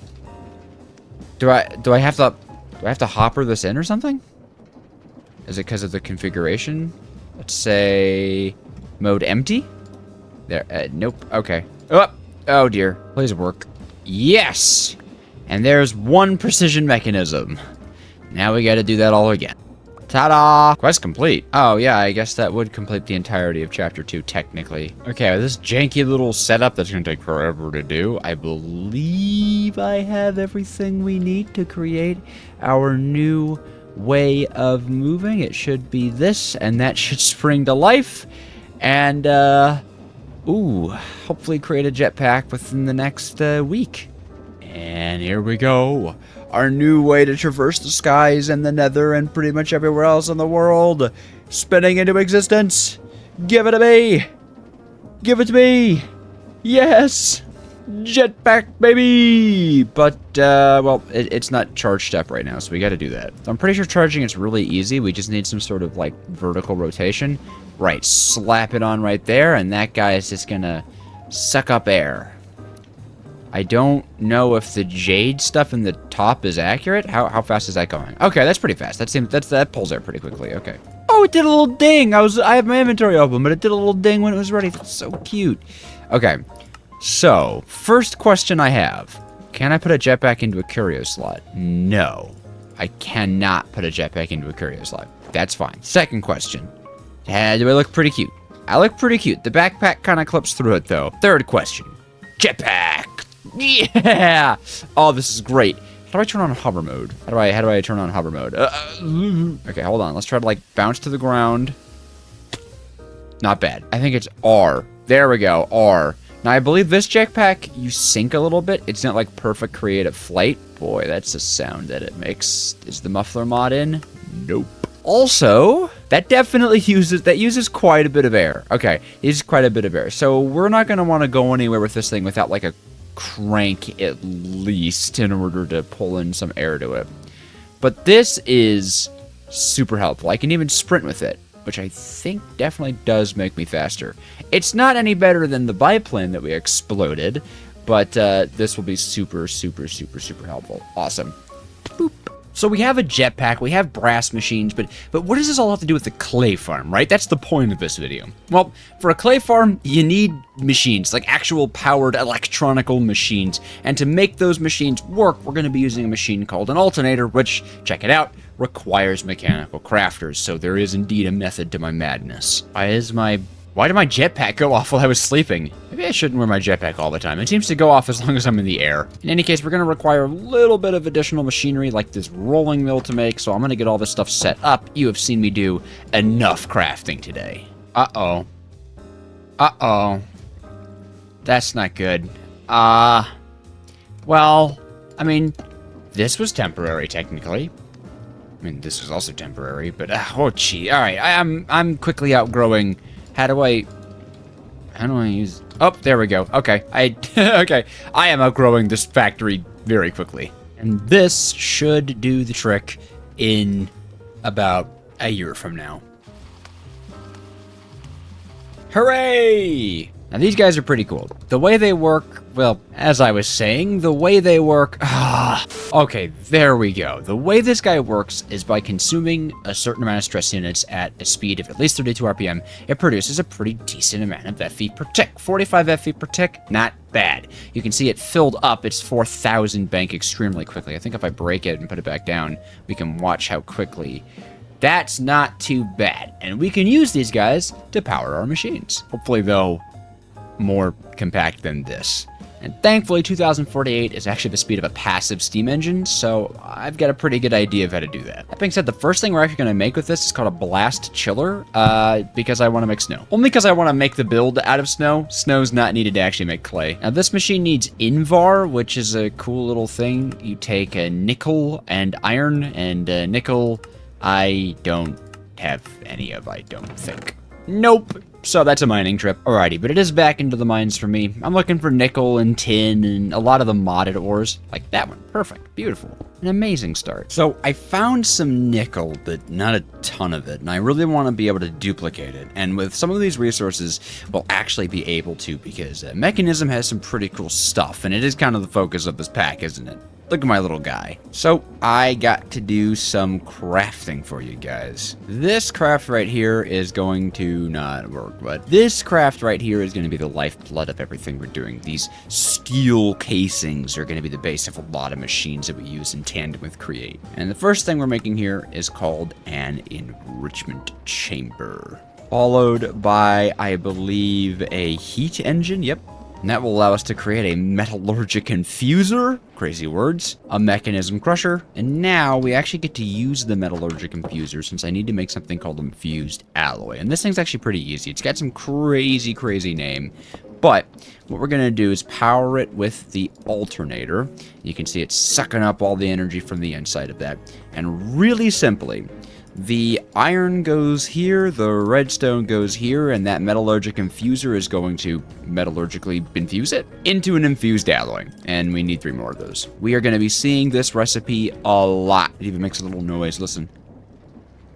Well, the cogs are louder. And now we can upgrade our enrichment chamber into a purification chamber, and herein lies the secret to doubling all of our raw ores. So, the purification chamber goes here. You can see it requires a lot of power. This might not go perfectly well. So, taking our raw nickel, placing it in here, and then supplying it with some flint, you can see it will begin to process. Now, that was not nearly enough flint. I need a lot more flint. Looks like milling gravel has a 100% chance of giving you flint, so just need a lot of gravel. You can even enrich gunpowder. Ooh. I'm also saying it's a lot more efficient to use raw blocks instead of just individual raw ore. So we'll do that as well, because that should save us on a lot of flint. Why does my saw stop spinning when I look away from it? Weird. Alright, but now that's looking like a ton of oxygen. I wonder why flint is turned into oxygen. Wow. Alright, it's a good thing I noticed that it's more efficient. But you can see the 9 raw ore turned into 18 clumps here. And then what you do is you throw them in the crusher. And it makes that terrible sound. And unfortunately, this is not a recipe that could be done in crushing wheels, though I really wish it was. I mean, it would make sense to me. They're both crushers.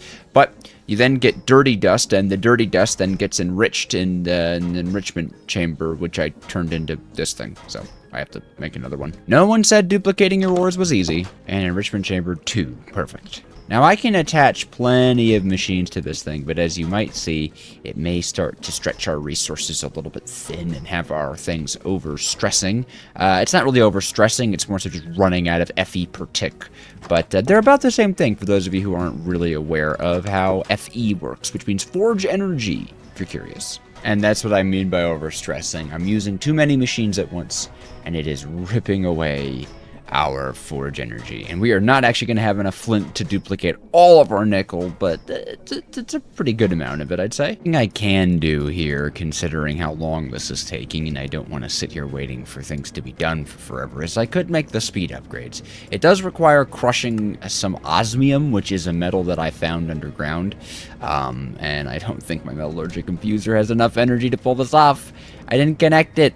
Do it, come on, it's right there, come on, get it, yes, perfect. And just like this, we have a speed upgrade, so that's just gonna, make it faster. You guys know, makes it faster, consumes more power, it's a speed upgrade, all right? No one here is surprised as to what this does. It's got a cool little UI, and you can see it actually gives a pretty decent speed boost, and it shouldn't take too much power, so now I don't have to wait that long.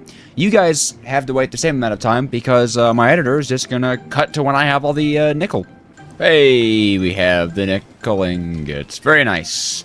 Perfect. The last thing I need is to take these bronze plates. Bronze is a really easy recipe. You just make any heated blaze burner, and I need to grab ourselves a slime ball to make a magma cream, and I used all of our dough to make bread, so just give me a second and we'll have our blast chiller all ready and set up to go. Where is my wheat seeds? Alright, and there is some slime. This pack has kind of a cool interaction of a slime ball over a heated blaze burner can just be converted right into a magma cream, which is pretty sick. And then we get our circle thing ball cast, which you need for the blast chiller. And the rest of the way is making some invar, which I think is 2 iron, 1 nickel. Hooray! Finally, we have a blast chiller. Oh yeah. Well, I say finally, but that honestly didn't take too long. Not too difficult of a thing to achieve, and simply enough, all we need to do now is power this gentleman and feed him an infinite supply of water, which will not be that difficult.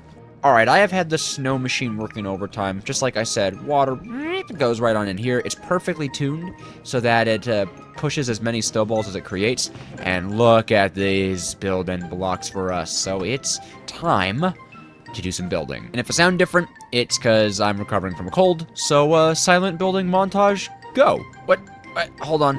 Why am I making guns by... What? I don't want guns. Why does spruce log saw into... gun, but silent building montage. Silent building montage for real this time.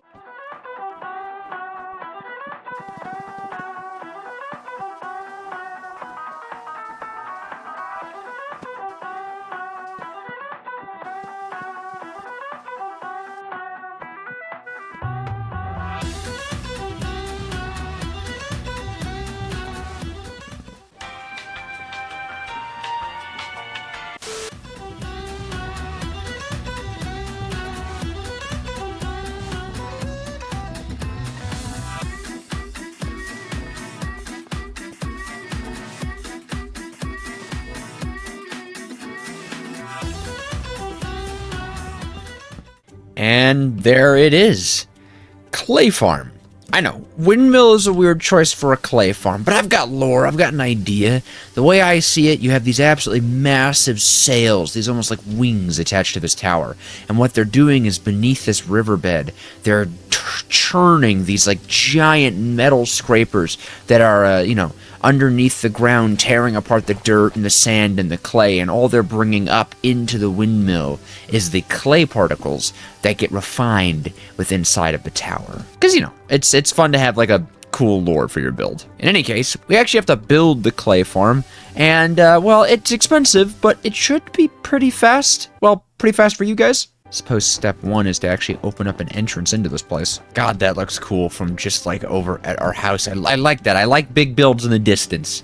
Very pretty. So step one is a really simple wheat farm, which we only have one layer of. I didn't have enough wheat seeds to get this whole thing going, but I can turn this on at least. And I believe these portable storages... Oh, that's interesting. Why are they not kissing? As I was saying, the first step is a wheat farm. And right now I'm just going to leave this thing on. I guess they don't kiss until there's items in it, because I need to collect the seeds and make this guy a little bit bigger, because we need a pretty decently sized wheat farm for this, because of course, the first step to clay is wheat, and even more importantly, seeds. Now, we are going to need some dripstone, so I'm going to use this nature's compass to take us over to a dripstone cave, which apparently is just right next to our house, which is great, because we need a little bit of a lava farm for this. This doesn't look like a dripstone cave. I'm not going to lie. I will take digging claws, though. I will take digging claws. Hey, golden apple too, but digging claws are fantastic. Oh, that's so nice. I'm gonna go off on a whim and say nature's compass is not working for some reason, because there's no dripstone here. There's no dripstone here. I don't think there's dripstone 3 blocks in this direction. I could go down more, but I think dripstone caves can't happen at deep slate level, right? Like at a certain height, you're just done. Oh wait, no. The minimap is saying dripstone caves. Is the dripstone cave like fake? Is it like a little tiny like accident dripstone cave? Well, actually, I guess we could use this thing called a magma crucible, because that can turn cobblestone, it says, into a bucket of lava. Oh, but it requires 200,000 RF. Oh, I see. Well, I know sometimes these guys can drop some goodies. I mean, maybe they drop dripstone? Big slime. Not dripstone, though. I have no idea where we're going to find dripstone, other than, like, all the way back in episode 1 when we found dripstone, like, way back here. I kind of don't want to go way back there, especially since I don't have an airplane anymore, but it's looking like that is the option. I mean, how long could it take to go there and back? I have a jetpack, so it's not like I'm going to be, walking across the ground or using up any hunger. Actually, you know what? That did not take a lot of time at all. Then on the progress, we need crushing wheels, not only just for the farm itself, but actually for the next step in making the farm, we need crushing wheels. Why is clay so expensive in this pack? In fact, I'm gonna make 2 pairs of crushing wheels, because who needs andesite alloy, right? There we go, crushing wheels, because in the infinite wisdom of Create Mekanized, you need sturdy sheets to make the blaze burner straws from crafts and additions that make it like infinitely easier to give your blaze burners liquid fuel. And I mean, yeah, it makes sense, it does, but geez, it's a long process. At least now with the powdered obsidian, it is a fairly easy process, since we do have this right here. And some lava to put into it. Boy, this farm has progressed us very far into Create Mod. And yeah, all that for 1 straw. And boop. Alright, little lava farm in place that will eventually fuel this blaze burner. 2 cauldrons should be more than enough. Still though, this is a problem. This is an issue. I don't know what's going on with this. So this will essentially be creating what's called biomass, right? The wheat and seeds are going to come out of here. Seeds come in here and get pressed down into seed oil, which will get pumped into this basin, where wheat will come in that will get mixed over the heated blaze burner into biomass. And biomass is actually where our metallurgic infuser is going to come in. Yeah, you thought those were just for doubling ores, but no, metallurgic infusers and enrichment chambers are going to be very important, as well as one more machine that I'm going to whip up right now. The igneous extruder is one of my favorite blocks. Quite literally, we just place it with water on this side, lava on this side, and in this little interface, it'll just start spitting out cobblestone. You can even make it do a bunch of other different recipes, and it just makes a cobblestone generator a lot simpler, a lot more lag friendly, and, you know, kind of fun. We can also speed it up by making these integral components, which it looks like we can at least make the base tier. The upgrade requires Electrum, which I think we could do. And then what's the highest tier? Endurium? Yeah, that's probably out of our reach. Yeah, maybe. Yeah, I just don't think I have an Ender Pearl. I actually think that's the only thing I don't have for Endurium. I don't think that's a big deal, though. And this is the base integral components, and then I think we need a smithing table to upgrade to, yeah, the reinforced, and then, I guess we could do the later tier later, but this should be pretty good. And then, of course, this is going to be our cobblestone into gravel, and then gravel into sand. And then we need to do a little bit of filtering. We'll get a tiny bit of clay, but it's not the main thing. Ooh, farming update time. So we have our biomass creator, which is going to spit the biomass out here, and it's going to end up inside this metallurgic infuser slot here to fill up its infusing slot. Now, eventually, this infuser is actually going to fill with sand, because biomass plus sand equals dirt. Dirt mixed with water is mud, and mud in an enrichment chamber is, of course, clay, hence the massive cost of this farm. All we have to do is get the actual sand farm up and running, which will take a little bit, and then, you know, power everything, which I'm trying not to think about right now. Also, these guys haven't made any lava, which is making me nervous. Oh yeah, and the whole problem of this being completely non-functional as well, which is kind of really important since it's, you know, the basis of the whole farm, but it's neither here nor there. Oh, it set the thing on fire because of the lava. Hopefully if I encase it like this, that won't happen anymore. Hopefully that doesn't burn down again. So these I'm making right here are called basic universal cables. They move FE per tick, which is going to be really helpful with our alternator. Ooh, and one more update. We have a passive steam engine powering the alternator, which is powering both the enrichment chamber and, of course, the metallurgic infuser. It's also, thankfully, I managed to be able to get that boiler centered, so at least that looks kind of intentional and nice. It now really just comes down to powering everything else and then figuring out what we're going to do with the portable storage interface. And I'm hoping that the powering of this won't be that bad. I mean, it shouldn't be. Up. And I think, yeah, more fire. Is the fire coming from the cauldrons or the cobblestone? I have no idea. It also occurs to me that this chest is in the way. I don't even know why I have a chest here. It should be another chute, but it doesn't matter. It doesn't matter because it don't work. Look how fast this makes cobblestone. It's so cool. I love the igneous extruder. I hear fire, or is that just the campfire? My tower burning? Ah, it's on fire. Okay. All right. So the lava just sets this. No. No. We're not doing this. Please don't burn my tower down. Ah! It's sweeping me away. You know what? Get destroyed, fire. We're done with you. All right, we're done. We're not burning down my tower anymore. Dang it! All right, hopefully this sick water wheel engine is going to be enough. Whoa, really? Whoa. Okay. Some things are going in the wrong direction, which is all right. And I just realized that we really don't want this thing spitting anything out because it's going to throw resources all over the place. So I'm going to pop that off for now. But the important thing is that everything's powered. Ah, these guys aren't powered. Dang it. Well, this belt goes in the right direction. But this belt goes in the wrong direction, of course. We got some changes to do. Oh! Ah! We're stressed. How bad is it? How bad is it? Hold on. I have a stressometer somewhere. Ow. Alright, that's looking good. Let's see. Belts are moving in the right direction. Water's filling up here. Mixers are spinning at a decent speed. You're moving. Okay, everybody's moving. Everybody's grooving. Everything's spinning in the right direction. Gearboxes and cogs are everywhere, but that just makes it look nice.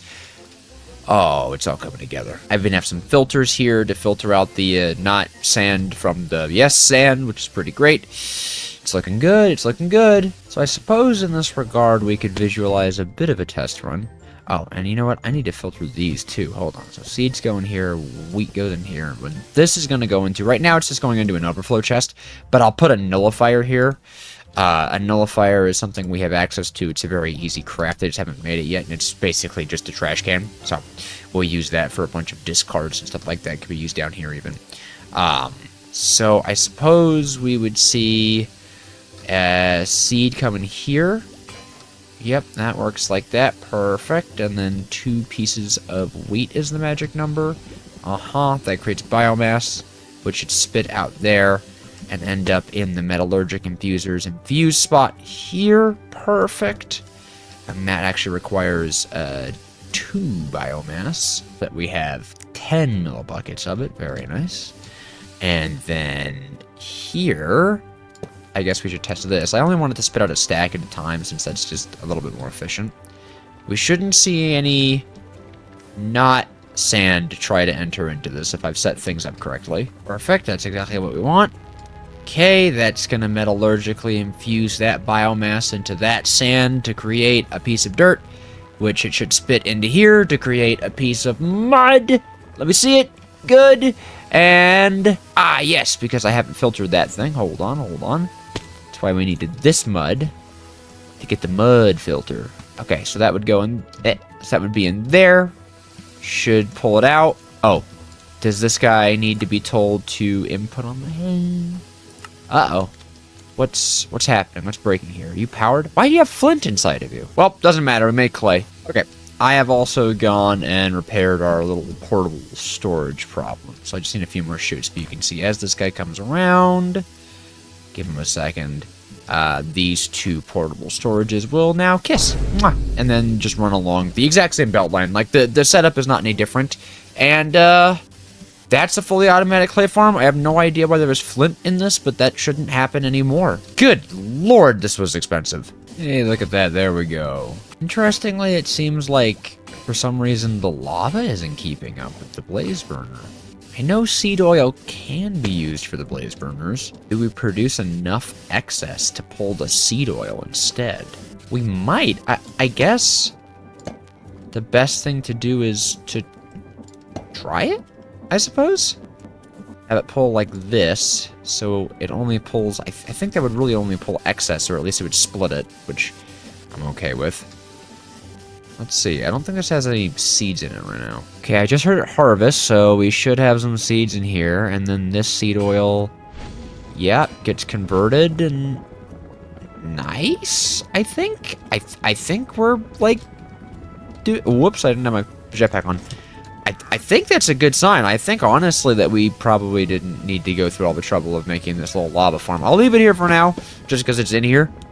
But this might actually just completely function properly, right? Like, is this going to fill up first? It kind of does, yeah. So this seems to take the most of it, and then the blaze burner down here fills up, like, a little bit. I don't mind that. And once this thing's moving a lot faster, like it has more seeds in it. Yeah, okay. Alright. What are you doing in here? Well, this was overcomplicated, I think. In the last episode, we built this amazing clay farm windmill, and in this episode, we are going to be addressing our teeny tiny workshop by building an absolute masterpiece of a workshop. But before we can get on to building our masterpiece, we have to address this. Yeah, 50 clay. This machine sucks. This machine sucks a lot. It took a long time to build, and by the time I was done building it, it turned out it was really bad. And we need a lot of clay, so it looks like we're going for the crushing method. Now, thankfully, it actually should be as easy as Removing everything, I guess? I don't know. I guess we just need to have a steady flow of cobblestone through this machine in order for it to actually continue crushing. So what I could do is probably just knock out all this nonsense and put some chutes down here. And that should be good enough. I mean, with just a light amount of tomfoolery, we should have access to all of our things. All I have to do is hook these guys up to chutes, and then we'll have a constant supply of goodies. Yeah, right? Perfect. This guy's gonna fill up with clay and flint and sand, and we might have to come in and empty the sand out every once in a while. I don't know how many items this thing can store, but this might be an excessive amount of sand. I mean, we could make a bin, right? There's bins, right? Yeah, these basic bins. They're really cheap, and they can hold 4,000 items, so maybe we do that? I'm not 100% sure about how bins work, but I think they're like drawers. So if I place this guy down and then put sand in it, I can punch the sand out. Then if I use this thing, which is called a logistical transporter, and tell it to pull, it will start sucking sand out of the vault into the bin. Okay, cool. So now we have a buffer of 4,000 sand. Well, kind of. I mean, I wonder... These crushing wheels might work faster than the logistical transporter, but I guess we kind of have a buffer of sand. It'll stop everything else from filling up. All right, I helped the sand a little bit along, and we're starting to produce a pretty decent supply of clay, which is great, but now it means it is time to get work on a schematic, because the build is way too big, so we're going to schematic it in somewhere around there. What do I need for a schematic thing? Paper, okay, it's not so bad. Alright, let me get all the schematic-y things in order. Alright, schematic-y things have been achieved, and I believe this schematic I called Large Workshop, and oh, look at that download time. Oh, woof. And now to find where I want it to go. I want it to go somewhere over here, right? Okay, I've got my spot, but I'm going to keep things secret for now. But you can see I've gone through and cleared out quite a bit of the area, and, made sure there's going to be no trees in the way of our industry. We want no forests in the way of our bricks. But it is time to grab the material list, and I am terrified of it. Boop, we're going to load that up, and how bad is it? How bad could it possibly be? Oh, God, why did I build this thing? Man, I hope this is like chugging away at bricks, because 300 bricks there. Let's see, 300. Oh, that's granite there. Okay. And we got 300 bricks there, and 300 bricks there, and that's a lot of deep slate. Unfortunately, the best way to get granite for us is probably mining, because I kind of don't want to have to go for nether quartz or diorite creation, because it's quartz and factory and too much. I guess the same thing with like deep slate and stone and just... I think there's just a lot of mining in our future, but I am really running out of storage space, and I think one thing that's going to help us super duper much with this build is getting a Tom Simple storage setup, even like just a temporary one where I have just a big old vault right outside the build area, and I stuff it full of everything, because I'm thinking we're going to move our main storage into the building once it's here. And let's see, to make a terminal, I need some glowstone, okay, and then how about a crafting terminal? Okay, just a few diamonds and then a terminal. Not bad. Apparently, I have no quartz or soul sand at the base, so we're back in the nether. I really need to get basic infrastructure up. I guess that's what this video is about. One thing I think we are missing is an ender pearl. You need an ender pearl for the inventory connector, and I don't think you can just craft those. So I guess I'm hunting Enderman tonight. Wait, will this work without an inventory connector? Oh, it will. Okay, perfect. All right, so I don't actually have to kill Enderman tonight.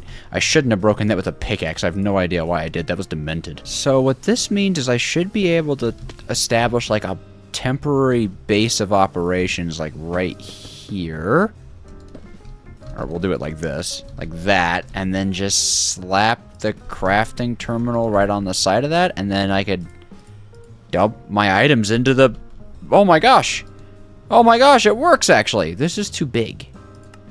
There we go. That's beautiful. So I guess now I could just dump all my things in here and not have to be unorganized and sad. I have no idea how much space this thing can hold, but let's test it, shall we? Oh no, are we out of space? Oh shoot, we're out of space. Oh, I thought maybe we'd be able to hold out a little bit longer before running out of slots. Okay, so we need to make more of these. Problem is, I'm really running out of iron here, but, you know, when needs call. That is not, like, a saying at all. I have no idea what I just said there. There we go. Nice expansion, and now we can get back to putting stuff away. And there we go. The last of it. All stuffed away into this one vault. Literally all of our possessions. Searchable, craftable, viewable. I love it. In fact, now that I'm thinking about it, we could actually move the schematic cannon next to this thing. Oh, you can't wrench the schematic cannon? That's odd. That's weird. That's very strange. I don't like that. But this should mean I can run the material list through it and see what we already have. Oh, almost nothing. Dirt, cobblestone, or cobble deep slate, and a bracket. And that's literally it. That's everything. Okay, that's all that we have. I feel like that's not right. Like, I feel like we absolutely have fluid pipes in here. We do. Does it not work with vaults? Okay, maybe it doesn't. Maybe it doesn't work. Well, I know it works with backpacks. And I'm pretty sure that would be a great thing. We could just make like a stack upgrade and help ourselves out a lot here. Never mind. We're dirt broke on iron, so that's not happening. Okay. Shoot. Well, we have literally no iron to our name anymore after I went and upgraded the bin inside of there. And, well, we need to go on a mining trip. But I kind of don't want to use an unenchanted diamond pickaxe. And we have a few books in here to make bookshelves out of. So I'm thinking we get some XP by crushing down the gold, tin, and zinc we have to get experience nuggets, I guess, after a quick nap. For the sake of just being quick about things, I think I'm just going to disconnect all this stuff. Like, I'll let these crushing wheels finish up, and then I'll take out, like, the chute here, and it'll just drop down on top of this guy. I also went and upgraded the bin because it filled up immediately, and this thing was starting to get really full of sand. Not that it still isn't really full of sand, but a little bit better. And then hopefully we see some experience nuggets fly through here. Yeah, that's a lot. That's a whole stack of them. What? Oh my god, that's really good. I hope the cork bookshelves work. Should, right? Yeah, okay, cool. So how much is, like, what is this, 20 in my hand right now, I think? 20? Okay. Oh, they don't give a lot. That's less than I thought they would give. Okay, hold on. Let's see, maybe we can crush up some more. I want to get, like, a nice level 30 enchantment going here, okay? There we go. That's level 30 and maybe a few extra levels just for good measure. Alrighty, please Fortune 3 on this. Please Fortune 3 on this. Just efficiency 4. That's so painful. And then Silk Touch. Shoot. That sucks so bad. I could guarantee Fortune 1. I could eke out. Hold on. I could eke out 2 levels. I could figure that out. Let's see. Okay, hopefully this isn't... Oh, wow, I vastly overestimated how much XP you get from furnaces. Okay, well, level 28 is what we got then. Alright, we're going for a tier 2 enchantment.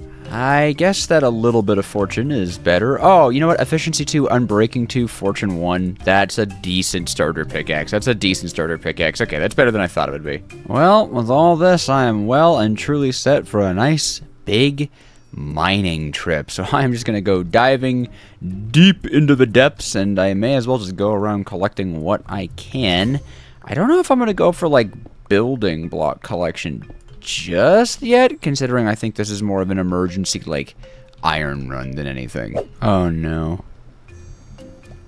Oh, shoot. So I just realized that maybe if I came back, I could go and try to get another Fortune 1 enchantment and then combine the pickaxes in an anvil. And now I'm boxed in by a creeper. Oh, okay. Whoa. Heart attack mode. And check that out. How lucky is that? Oh, yes. We're going to Unbreaking 3, Efficiency 3, Fortune 2. Oh, that was a good idea on my part. And you know what? Another thing before I forget, I'm going to chunk load this so it's always running so we get our clay. Just infinite clay, so this guy never really stops. Well, the mining trip was extremely successful, as you can see, and you can also see I've been building up some iron because I decided I was going to be smart and double things, so I've got the whole 9 yards going using our infinite flint supply from the clay, and, well, I don't think that's enough clay, so It's just kind of a waiting game now. I just kind of have to wait for the machines to finish processing. I have to wait for more clay to exist. And another thing I did was make this threshold switch so we could just keep an eye on how much space we have inside of our vault. So, you know, as I'm dumping all my stuff and things inside of here, we could just keep an eye on, you know, where we're doing. Well, that is certainly a lot of iron. And that is a lot of clay, and even more sand, and even more sand, and even more sand. So yeah, we kind of need to get like a void upgrade in this thing or something like that, because sand is just clogging this thing up. But we should have an okay amount of clay to start with. Honestly, one thing I think I should do is just take this nullifier and replace that backpack with it and just void out all of our sand, because I don't think we need any more than 8,000 sand in this thing. So we're just going to slap that down there, and you can see anything that goes inside of it is just destroyed. It has no inventory. Oh shoot, it's nullifying all the clay. Oh, I didn't filter it, and I just destroyed a bunch of clay. Ah, lovely. You need signalum to make a filter, are you kidding me? And signalum is superheated. Oh, vey. And there we go. Blaze cake acquired, and a bunch of lava is just kind of sitting in this thing now. And I'm thinking maybe we just go and make like a stack of this stuff. Probably is a good idea. Alright, with the signalum, now we have an item filter. Now I can go and just take care of my sand issue. So now when I connect this, sand should just get destroyed. Beautiful, but not any clay. Awesome, lovely, amazing. Now all that's left is just to go through this immense list of items, and I guess here we could use this iron backpack that I put a stack upgrade in right there, and hopefully that'll be about enough. I could make another one actually. And now that we have an okay amount of iron, it's still like crazy expensive to make this stuff, but at the very least we have enough for one more, and I'll probably end up migrating this into my main backpack at some point, because that immediately was a hit to our iron.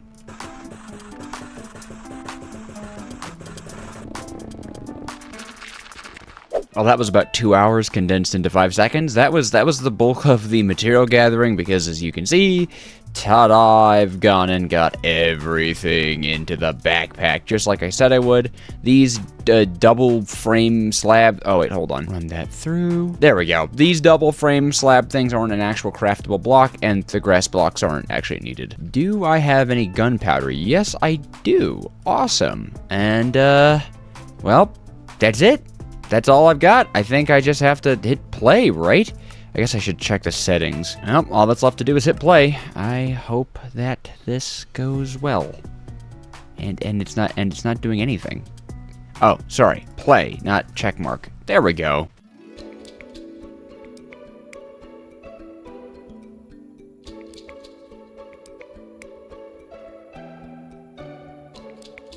And here it is. Oh, isn't she pretty? The big workshop factory thingy majiggy that we're going to be working in. It needs a little bit of terraforming, but we could do that later. For now, the inside is just empty. Whoops, empty torch spam. And I think we're going to fix that, but I really like this. I think it's super cute.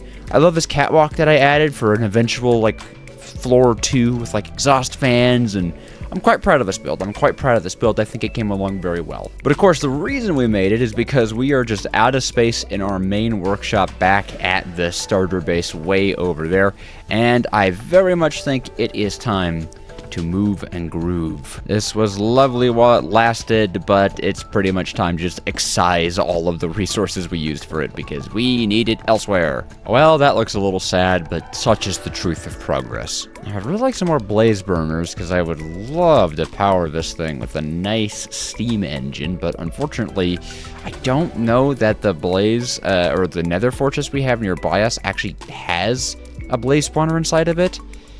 So I gotta go hunting. Now, this is a different fortress, much bigger, I think, than the other one we have, so hopefully that means blaze spawners? Aha, there we are. Hey, yeah, get caught, bro, get absolutely caught. And I think for fun, we're gonna do this over here, and then have it all be underground, or theoretically underground. I don't have a shovel, I don't even have one shovel on me. Well, it took a little bit, but with all this in, this should be everything we need. All we have to do now is just get water flowing under this water wheel, and we should be going... Nope, come on now. There we go. And we should be good to go. We should get this lava into this blaze burner. And yeah. All right, that's a level 1 steam engine. It'll take a little bit of time for these guys to start filling up everything with lava, but as they get more and more lava running into them, this will get higher and higher level. And I have been missing fast SU to be able to charge this guy up, although actually that's not very fast at all, is it? Here, I have some backup lava. There we go. That's an easy way to get it going. Perfect. And hook it all together. Beautiful. That is all that 65,000 SU in one chain. We're definitely going to have to upgrade to like a rotation speed controller at some point, but this will do for now. Although, actually, that's 256, isn't it? I'm not crazy, right? Yeah, beautiful. Who needs speed controllers? I'm also dying to see how quickly this recharges my jetpack, because this thing takes a while to charge and does not hold a whole lot of it, so show me something nice. Oh, that's fast. That's lovely. I didn't even have to make a cut there. Beautiful. It's a pretty suspicious zombie sound coming from this enclosed space, isn't it? Did I not? Yeah, okay. All right, there's a creeper. Always a creeper. Hey. Yeah. You stay down there. Ah, dang it, the jetpack screwed me. Hopefully we're done with creepers, though. Nope. But this guy we handle a lot better. Very nice. And let's stop that from happening again. I think there's a chamber over here too, but this one's a little brighter. So I'm thinking to start, we go big, right? We're gonna have ourselves lovely 3 presses. 2 of them sheet presses, 1 of them a compacting. I feel like this one just isn't used that much. And then 2 mixers over here to have, double mixing action. And I'm gonna try to make sure to keep a stressometer on me, but yeah, that's a lovely amount of our power to be using, which is it's like 0 power. For these guys, I hope it'll look kind of cool to run a belt back here. And you know what we can do to actually make that look even better? Something I was reminded of by the lovely Brain Cells SMP is that you could dye belts, which is honestly underrated feature. It's so good because that immediately looks so much cooler. Yeah, that looks pretty sick actually. I feel like having a deploying station would be super slick. And then we gotta actually get power back over to this dude. Well, I guess we could just continue this belt line, huh? Whoa, I just like the whole crushing wheel array, and we're not even above 30%. Oh, that's lovely. That's amazing. It is very nice to finally have a max speed mixing setup for andesite alloy, too. Ooh, that's so much faster than it used to be. And one of the best parts of any Create playthrough is the first time you max speed craft crushing wheels. Ooh, I love it. I think these, by the way, are going to be the 4 bulk processes. Oh, although this doesn't extend to the very edge. And I wouldn't want it to be ugly, would I? But it also would be really nice to have, all this stuff on one row. So maybe I'll just add another press here. Ooh, that hurts. Oh, no. Oh, no. I'm not going to agonize over that for now. We'll get to agonizing over it. Don't worry, we'll get to that. Ooh, and as far as crushing wheels go, I've made 3 pairs of them so that on one end we could have a single crushing setup, and on this end we could also have a dual crushing setup in case there's something, we want double crushed. And one thing I really want to see is at 256, how bad is an alternator? Because we're gonna definitely need a power consumption or a power generating part of our little workshop here, and I'm a little afraid that's a lot, but it's still actually well, first of all, 270 FE per tick is ridiculous. That leaves quite a bit. That leaves 13,500 SU to play with, and we're not gonna put the fans on this. These guys, I just realized are flush with the wall and can't be. But they're going to be a bit of an SU, we'll call them problem. And kind of looking at it, honestly, I think having double crushing wheels is a little bit too much for now. Because if we do that, we won't be able to reach up to the top. So we're just going to do single crushing wheels, and I'll just have to use them twice. Because I already have to put a chute on top of this, right? And that's pretty high up anyways. As far as power gen goes, I think what we're going to do is drop a belt line into the ground here, and then run it over to the belt line where the fans are going to be. I just need to be careful not to, or rather, I need to be careful to future-proof this area. So I guess we'll start with the fans right now. Alrighty, it took some elbow grease to actually get these fans set up, funny enough, but here we are. And now it's just gonna take a little bit of, not gear shifting, but gear boxing to get this stuff running. Alrighty, and then of course we play the game. Please don't overstress. Ah, and please don't rotate in the wrong direction. Shoot. Well, thankfully that is actually nothing that a gearbox just couldn't fix on it. Come on, place the gearbox. Thank you. What the heck? And there we go. Okay, now they're going downwards. Perfect. And you know what? Let's dye this one yellow just for fun. I think that looks nice, and we can even give it the andesite casing treatment right on this one. Well, that doesn't do anything, but, you know, we tried. So how are we looking on stress so far? Ooh, we have 50,000 left to our name. So power is absolutely on the horizon for us. We could power a bunch of machines, but I think power is going to have to wait for next episode, because in a perfect world, we would set up I think it's hydrogen? No, an oxygen processing thing, and it's a little bit involved depending on the way you do it. But this is looking pretty snazzy. It's still just in an open warehouse, but this part's looking good. In the last episode, we built this absolutely magnificent factory, and today we're gonna fill it with a machine that is going to solve all of our iron problems. Oh, and we're not just solving our iron problem, okay? This wing behind me is going to turn into a metal-working factory that will produce everything you see here, including delicious, delicious uranium. Yummy. Off camera, I also solved our glass pane problem by making a little jetpack refuel station that I think is adorable, and I set up some temporary machines here. Well, not temporary, these are permanent, but hooked up to a temporary power grid. And just a quick look at the ugliness. Ignore the creeper holes and lack of terraforming. I'm sure I will come around to fixing it. It's gonna happen, 100%. But we have our alternator running at max speed, producing 360 FE per tick, and what I love about Mekanism universal cables, right, they move FE, but they actually store it too. You can see up at the top, this is storing 22,000 FE. Now, 22,000 FE is good and all, but it's not even a big enough buffer to fill this thing, and I'd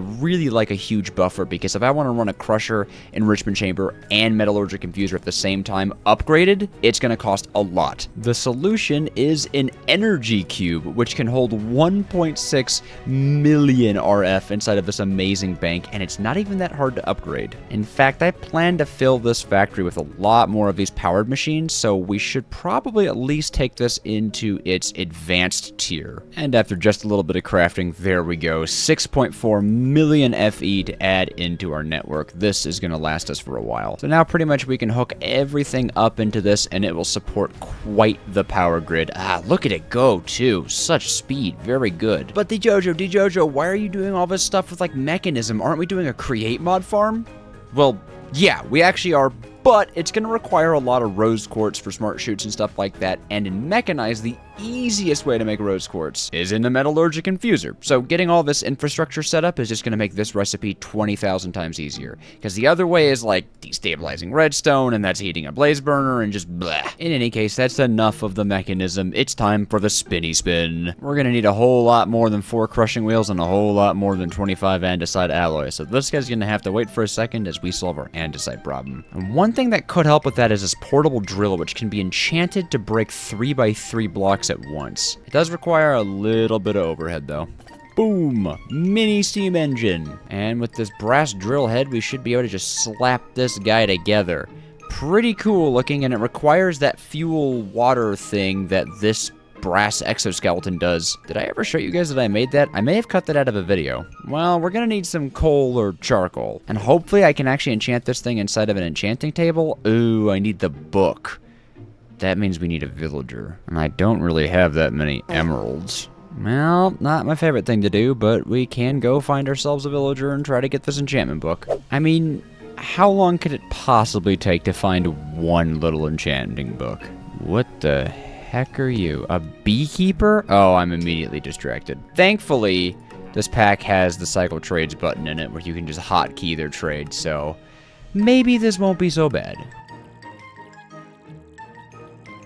Oh my gosh, that's perfect. Oh my gosh, that's perfect. Look at that. Perfect, perfect, perfect. Boom.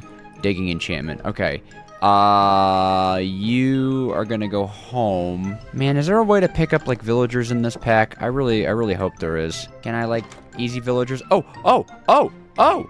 Oh my gosh. Oh, he's so little. Oh, now this is perfect. I can show you the world. It's a temporary solution for now, but he fits very nicely and they're perfect. Well, there we go. Digging enchantment. So now this guy mines in a 3x3 area. I just got to fill it up with fuel. And you do that by, I think, holding it in your offhand and then dropping like coal. And you'll see the fuel counter goes up. And then if I were to grab some water and drop that, it just empties the bucket and the water counter goes up. But we're going to need a lot more coal or charcoal than that. And that should be filled. Perfect. Look at this thing spin. Look at this thing go. It should make andesite much easier. Here's a nice big andesite vein. And it should oh my gosh. That is so nice. And then combine that with this fluxamagnet to turn on auto attract. And all the items suck into me. Love it. I think 12 crushing wheels should do the trick. Because we are absolutely going big on this one. Okay, we are going to have 2 rows of super crushing terminals. You guys are going to love it. So the shape of this is starting to come together, and I think it looks so sick. Basically, we're going to have cobblestone and some stone filtering down from the ceiling, right? This is going to produce sand, which will flow through here and drop in front of a fan, okay? These areas here are like fan units that will push the items into the chute. This area is going to produce, this will be cobblestone into gravel into iron. This will be cobblestone into gravel into sand into copper. And this will be stone into uranium and zinc. Now over here, we're going to have another iron line since, iron is so necessary and I just want a ton of it. But in the back, we're not actually going to have it flow into more copper. We're going to route this around a few belts and stuff and try to haunt it up before it goes down to get gold and quartz. If I can manage to fit that in this space. But you know me, I love my compact machines and I'm up for the challenge. Okay, it's pretty tight, but I figured it out and it's pretty clever.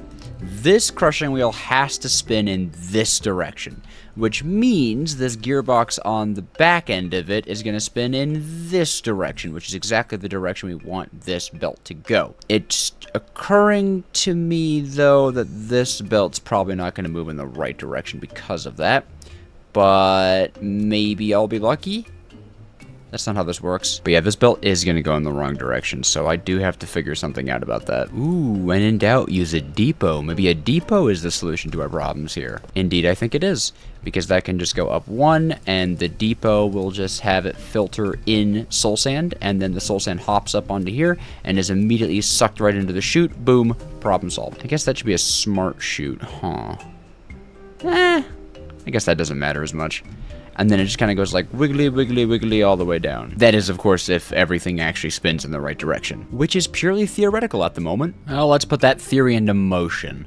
The fans on the bottom here are going to be powered by an auxiliary like water wheel. We don't want them running at 256, but everything else I want to come from main power storage. So the trick is, how do we do that? I'm thinking maybe something like this, where we have shafts coming out either end like so, and then we can bring down the belt line here like that, and on this side like that. So these guys are now connected. I'm probably gonna have to have some way of inverting these guys though, because one of these dudes is gonna have to be inverted, right? This also allows us to get gearboxes on these guys, and I'm gonna treat them in the same way. Just assume the worst. And what I want to do is I want these guys to twist. Hold on. It's purely aesthetic, but I want these to be vertical gearboxes. And then in order to hook all of this up, I could actually bring the belts down like this and hook it up underneath of everything. So then what we're looking at here is we could do the same thing we did over there with those crushing wheels and pull the power into the ground with another belt. Boom. And I think that's everything hooked up. Just need the auxiliary fan power. And then I think we're pretty good. If it works. If it works. Ah, no, not the power grid, not the power grid. Oh my gosh. Oh, jeez, don't go into the power grid, please. Come on out, bud. Okay, come here. Oh, you frowny-faced creep. All right, so this should get everything hooked up and running, and then we get to see if we destroy everything. Boop. Hey, we didn't overstress. That's a huge first start. And the moment of truth. Okay, so the bottom crushing wheels are spinning in the right direction. The top crushing wheels are spinning in the wrong direction, I think. What if I just reverse the overall input? Would that give me the kind of oomph I need to fix this? Okay, because then the big ones are going and the little ones are wrong, but I can remove... That's not right. I can invert the little ones very easily? Yes. Okay, there we go. Okay, so the trick was reverse the overall speed and then reverse the little input ones. Perfect! Look at it go! And then the belt's still moving in the right direction, right? Yeah, look at that. Oh, amazing. And I have an idea for what to do with this middle space here, too. But you just gotta admire it when a project goes right. Alrighty, fans are set up with their own auxiliary power. Even this guy's a-blowing, and everything is looking great. We're gonna add some, like, iron bars here. I think they would look really cool for the washing areas. But we need to address what we are going to do about cobblestone. I am just going to open this area up temporarily so we kind of have a working zone because, unsurprisingly, it's igneous extruders. I love igneous extruders. And we are going to use 5 of them. 4 is going to actually make cobblestone, and then 1 guy we're going to make special for stone. And igneous extruders needs a thing called Constantin. Constantin, is that how you say it? I am dyslexic and I get made fun of for how I pronounce this, so tell me if I'm getting it right.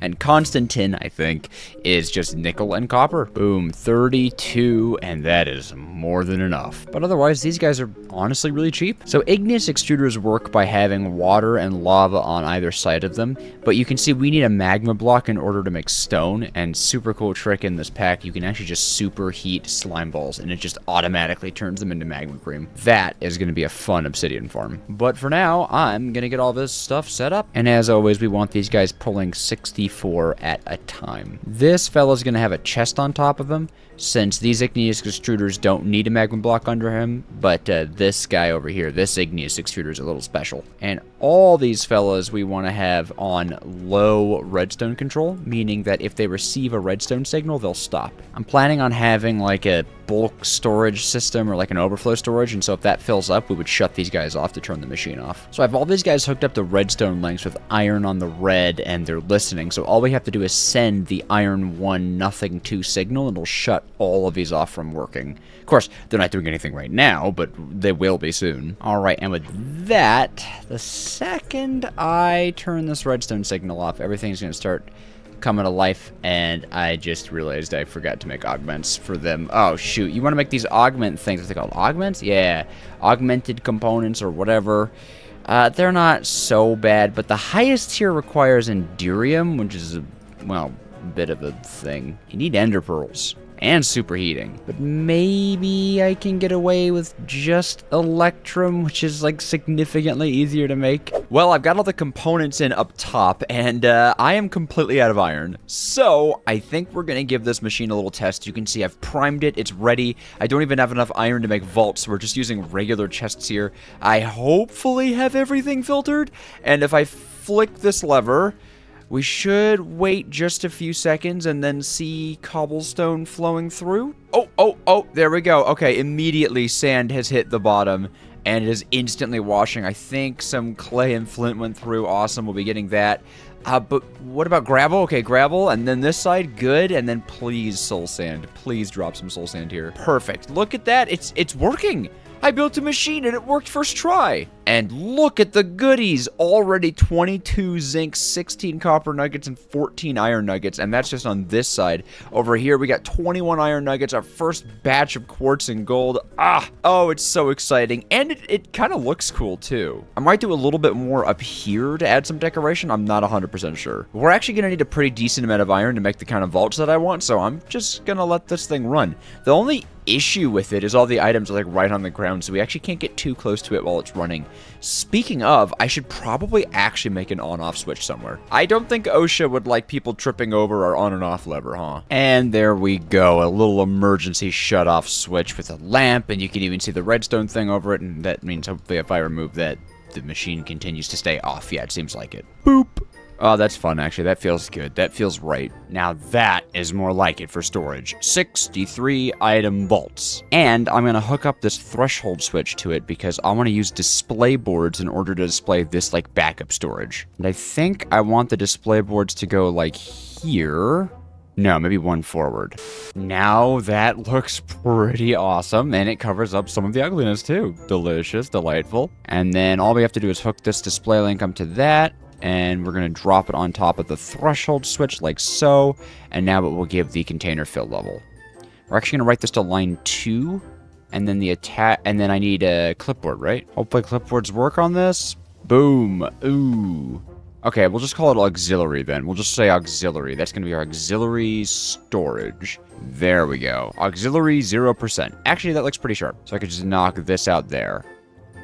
Oh, it breaks it? There we go. That is looking sharp. Now, of course, I'm not going to keep all the nuggets just tucked away inside of this giant item vault. We're going to process them, but this is in case things start to fill up. And with the rate that we're producing, like flint and quartz, it will fill up. That being said, I was checking around the quest book and learned an amazing thing that you can crush quartz into nuggets of XP. So we finally have a proper XP farm going here, and we can use the quartz kind of as an additional experience farm on top of being a quartz farm. So now I just gotta throw a bunch of presses down there to compact all the different nuggets into all the different ingots. I wish we had compacting drawers. Hopefully brass funnels like this won't break things, like it won't just drop items onto the ground. It'll wait until there's room in here. That's what I'm really hoping. And there we go. Probably. Might as well get these guys hooked up right away so we're not dillying or dallying. And of course that gearbox provides an excellent source of power. And now we have to talk about, so this is auxiliary power. So what's main power? Well, not power, that's storage. Auxiliary storage. Well, I want these bin things for main storage. And I want to see if we can go all the way to ultimate bins, which is not going to be cheap. That's diamonds. Even more annoying, that's obsidian. Actually, it's obsidian infused with diamonds, so it's even worse. In any case, the actual issue is this. Now, all these things we have, but an HDPE sheet is a bit of a process. Our current machines just don't cut it. We're gonna need some crazy chemical processes. We're gonna need oxygen, and ethylene, and substrate, and hydrogen. Well, water's pretty easy. That's actually not bad. Biomass we can make as well. Luckily, hydrogen and oxygen are really easy because they come out of this one machine called the electrolytic separator, and it's just water into hydrogen and oxygen, because that just be what water's all about. But instead of boring you guys with a long, lengthy machine line process, I'm gonna try to set this up with a few updates in the way. And boy, do we need some more iron, so let's put our auxiliary storage to the test. And this farm up here is actually going to get a small use because we need seed oil, and I'm pretty sure we've got plenty of seeds inside of this machine. So, yeah, no, it's seeing a little bit of love again after all this time. For this, we need the special Ad Astra steel, and the most efficient way to craft that is actually with superheating. So we're going to need to get a proper blaze cake making area, and that needs a spout. Ta-da! Spoutification station. And you know what? While we have the superheating up, we should make some of this reinforced alloy, which is infused alloy and rich diamonds over superheated, so that'll be really useful. I'm gonna try to future-proof here, so let's say goodbye to 16 diamonds. Ouch. So finally, I've got all the machines we need. These are crazy weird things to craft. But before I start putting stuff down, I'm going to use some signs. And that's because this processing line can get really complicated, okay? We're going to be moving gases around. We're going to be making it in certain areas, using it in certain areas, okay? And in Mekanism, you're going to confuse the heck out of yourself if you're just placing things down randomly, splandomly. So use some signs, put it down, visualize the machine, and then place it. So here's my little notes. I'm just mapping what I need. I know both of these things need to take in water, so it might be fun to have one pump coming out and connecting to the both of them from underneath of them. And this just helps me visualize where I want things to go before I start hooking things up. Because remember, you can actually use machines to spit into other machines. It's very useful. Although oftentimes your little diagrams won't work out because I need to change things actually. If you guys want me to go over how this works, let me know, but I'm going to skip a lot of this item config stuff because it looks pretty confusing. This should be the last touch. Boom! The network is complete. I've also gone and like totally upgraded our power system, so new cables, and you can hear something piercingly screeching above me, so that means something's going right. Perfect, it's working. The water is going in and it's splitting into hydrogen and oxygen, and the hydrogen is immediately pushing into here, and the water's filling up this one. absolutely beautiful. Now, something we can do as well is set this to dump excess, so that just means that if it fills up, it won't just stop. The oxygen we need in this final pressurized reaction chamber here, and we can actually pull it out with these pressurized tubes, go figure. Mekanism has different kind of cables and tubes for each of the machines, so universal, they move power, logistical moves items, pressurized moves gases, and I think like fluid or sealed, something like that, moves, well, liquids. But I like the fluid pipes from Create Mod too. And this should actually be everything, like literally everything. It's also kind of, in a way, the entirety of Chapter 3, which is pretty sick. But I should put my money where my mouth is and actually test these machines instead of stalling, because I'm afraid of looking like an idiot. Right now, we're manually fueling it. We may as well test it with the 8 biomass we started with. There we go, the process begins. This is going to turn into a substrate, which should be moved into this machine, and it's not, so I have to check that. But the ethylene is being turned from gaseous ethylene into liquid ethylene and filling up the pressurized reaction chamber alongside oxygen, which is exactly what we need.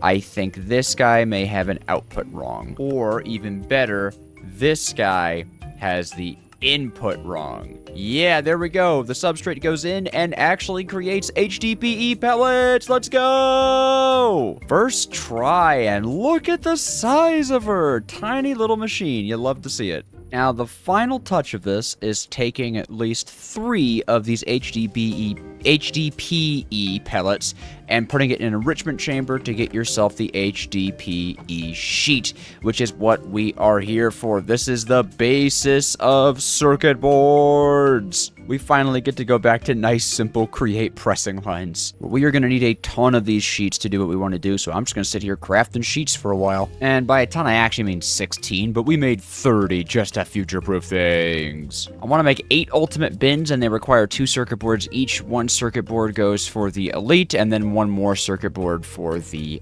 ultimate. And these guys are going to take those reinforced alloy stuffs that I was using before, and so I've just got a whole lot of crafting ahead of me. Starting off with doing this manually because I'm stubborn. On second hand, though, I've already made 16 precision mechanisms manually today, so maybe I will make an assembly line. No way, no way. I just overstressed our system. I didn't think it was possible.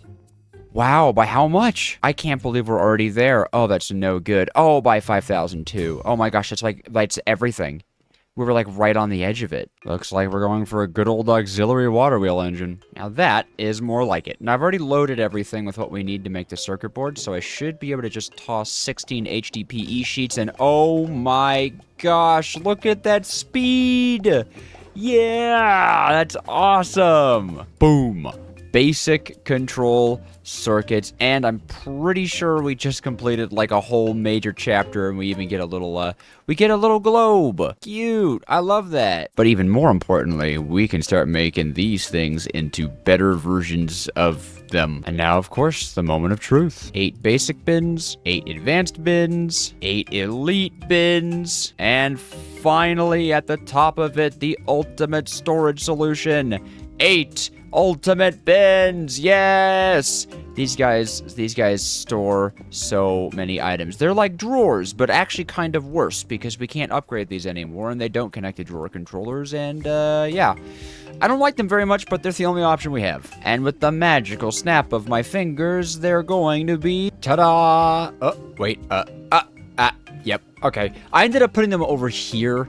And it's occurring to me that maybe I didn't need ultimate bins, but also look how sick it is to have all this storage. I haven't used the last bin because there's not a lot of uranium nuggets, and, well, the auxiliary storage is probably never going to fill up with how many items this can hold, so I'm probably going to repurpose those vaults maybe for simple storage. Best case scenario would to actually have these be integrated with simple storage, but until we get some ender pearls, that's not going to happen. And truthfully, I just don't feel like ender pearls today. But looking at this wall of absolute items, I'm pretty sure our resource issues are long gone. That's a lot of clay really quickly. I think our windmill has been made obsolete again. Our power is gone, and I am tired of having to disconnect this every time I want to charge our jetpack. And I could upgrade our steam engine with more blaze burners and lava, but this is a jank setup and I'd like to replace it with superheating. And our superheating choice is going to be bioethanol. 1 bucket of this bad boy will keep a blaze burner seething for 20 minutes, which does mean we're going to need a pretty huge farm. That's 9 buckets every 20 minutes in order to fuel a level 18 steam engine. And although they're not too expensive, this is a lot of random stuff. And as you can kind of see off camera, I've been preparing. I'd like to do a rice and sugarcane farm in order to fuel our bioethanol supply. And just look at the sugarcane field that I have been creating. Problem is, we don't have a lot of space to put a giant power plant down around us. Too many trees, too much water. And I think this water needs to go. I don't know if 600 dirt is going to be enough, but it's surely going to be a start because I am just going to remove this water. This lake is gone. And I'm not much for terraforming, so I think we're going to just start by flattening it.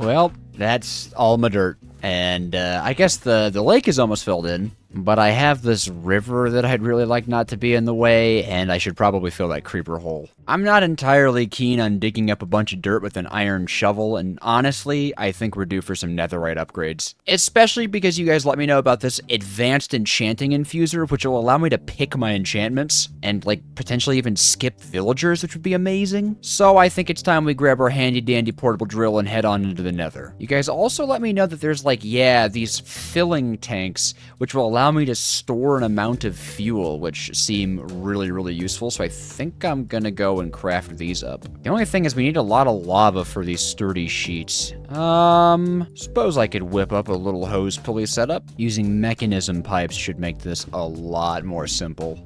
Pretty sure once this hose pulley hits the lava, we'll have a bottomless supply. Should even get an achievement for it, honestly. Well, that just hit the bottom and I didn't get anything for it. Does this count as a bottomless supply, even with Mekanism tubes on it? Yes it does. Lava farm. Come to think of it, can I power a portable drill with lava? Oh, is that fuel? Oh, that's sick. Okay, that's helpful. I really should have a, like, proper setup for this, but I don't, so it's just this. I was gonna make multiple of these, but it takes 4 to make 1, and I kind of don't want to spend all that time. It actually takes way more than 4, because it's 4 to make the first one, and then it's 4 to upgrade it, and then it's 4 to upgrade it again. Oh, well, I'll have a bit of extra fuel, right? Yeah, 3,200 of both, that's not bad. Well, now it's just a matter of filling it, which is a very annoying process. You don't think Stuffs and Additions would have mercy on me and allow this thing to be filled with a spout, right? Like, I couldn't just... I have to physically right-click lava. Oh, that's fun. It fuels it one at a time, and only while you're holding it. Sometimes this mod makes me Dejojo the Grumpy. Well, I suppose I am at just about lava level now, so I've got my handy-dandy tanks, I've got my handy-dandy drill, I just don't want to die. That's pretty much it. I'd like to not be incinerated, and I'll be happy. Let's try to see if we can't get some netherite. Oh, that's delightful, actually. That's delightful, actually. All my grumpiness is washed away. I can use the jetpack to get some crazy acceleration in these tunnels, too, which is super nice. Oh my gosh, I've already burned through my auxiliary power? I've only found 1. Oh, there we go. Oh, well, okay. Just burned through all my power and only got 4 ancient debris. Oh, but that's actually all I needed. But don't you need 2 ingots of netherite, I hear you saying? I'm in a hole. And yes, you do need 2 ingots of netherite, but in this pack, 4 ancient debris is enough. You see, I can take my 4 ancient debris and put them in a crusher to get 3 dirty netherite scrap out of all of them. Then I just throw those in an enrichment chamber, and every one of them turns into a netherite scrap. So I've actually got 3 ingots of netherite, giving me 1 to play with, and I know exactly what we're going to do with it. But I need ender pearls for what I want to do, so I enchanted a very nice sword, and I'm now on the hunt for endermen. Always feels bad killing these guys. They don't seem like to be that bad. They don't really bother anybody. With the ender pearls collected, I can make a wireless terminal, and then with the netherite we have, I can upgrade that into a advanced wireless terminal. And this is awesome. Check this out. As long as it's in my inventory, pop, key press, boom, I've opened it. And is this a curio? It is a curio. It goes right on my belt, and now we just have infinite access to our storage. That also means I can easily craft our advanced enchantment infuser, and I have no idea how this works. I assume it needs bookshelves? Yep, looks like it. And, Oh, I do need to get used to having that wireless terminal. I went back to my storage for no reason, but let's see how this works. Shovel goes in. Whoa, okay. I would like efficiency 2 on the shovel, on breaking 3, and silk touch. 12 levels, but it guarantees it. Bonk? Whoa. Okay, so that just took 9 levels from me, but now I have this enchanted shovel? Well, thank you very much for the suggestion. That's pretty awesome. So can I modify an enchantment? Oh, that's actually really cool. I like that, actually. Oh, and you can repair it with levels as well. Oh, why don't we take our new fancy tools and go do some terraforming?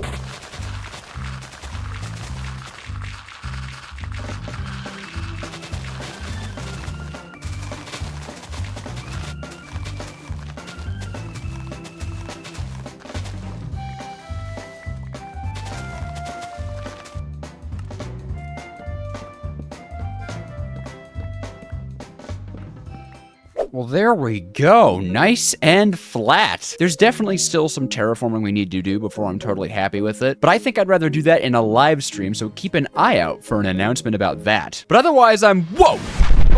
What? Something just crash landed from, like, space. I've got an idea what that could be, and we better check it out quick. Man, I told him it'd be faster to walk, but he insisted on using the damn spaceship. What is this? Or, I guess, was this? This thing exploded bad. Is there something inside? A message! It's a message in a bottle. From space! Well, this definitely has Carl written all over it. Yep. Entirely in Quackese. Luckily, I took a few years of Quackese in high school, so I'm completely fluent. Dejojo, I hope this message reaches you. Due to entirely unforeseen circumstances, in no way related to the structural integrity of my ship, I have found myself lost amongst the stars, or more specifically, a bunch of ice. If my calculations are correct, I'm within 1 or 2 solar systems from where you are, but just in case, I've sent around 100 of these messages. I should be able to source enough resources from the wasteland to survive, but I did forget to pack my winter clothes, so please hurry. My coordinates are enclosed. Good luck. Your friend, Carl the Space Duck. P.S. The ship still would have been faster. Huh. Those coordinates. If I'm right about what those numbers mean, Carl is far. Really far. And I don't think I have the components to make it that far. At least not yet. But I'm pretty sure I know a place that might just have those resources. All the more reason to get on with the bioethanol plant, because I'm pretty sure bioethanol is a strong enough fuel to take us to the moon. And also fix our crippling stress unit problem. Which is why we're doing it in the first place. So Carl's gonna have to wait just a little bit longer. Let's get cracking on this build. And not like they say, this factory is actually gonna build itself. Cause in proper fashion, I've gone and made a schematic of it. A big schematic that you can find in my Discord if I remember to put it there. And if I don't, feel free to yell at me. Whoop, here comes the rain. And I'm pretty sure the material list for this is going to be absolutely massive. Yep. Well, it took absolutely ages to get everything I needed, and it was terribly boring. So we're gonna skip it. But within this backpack and within this chest, we have everything we need to get this cracking. So let's load this guy up with gunpowder and hit play. Oh yeah, there we go. You guys wanna do a little time lapse? You guys wanna do a little time lapse, I know you guys.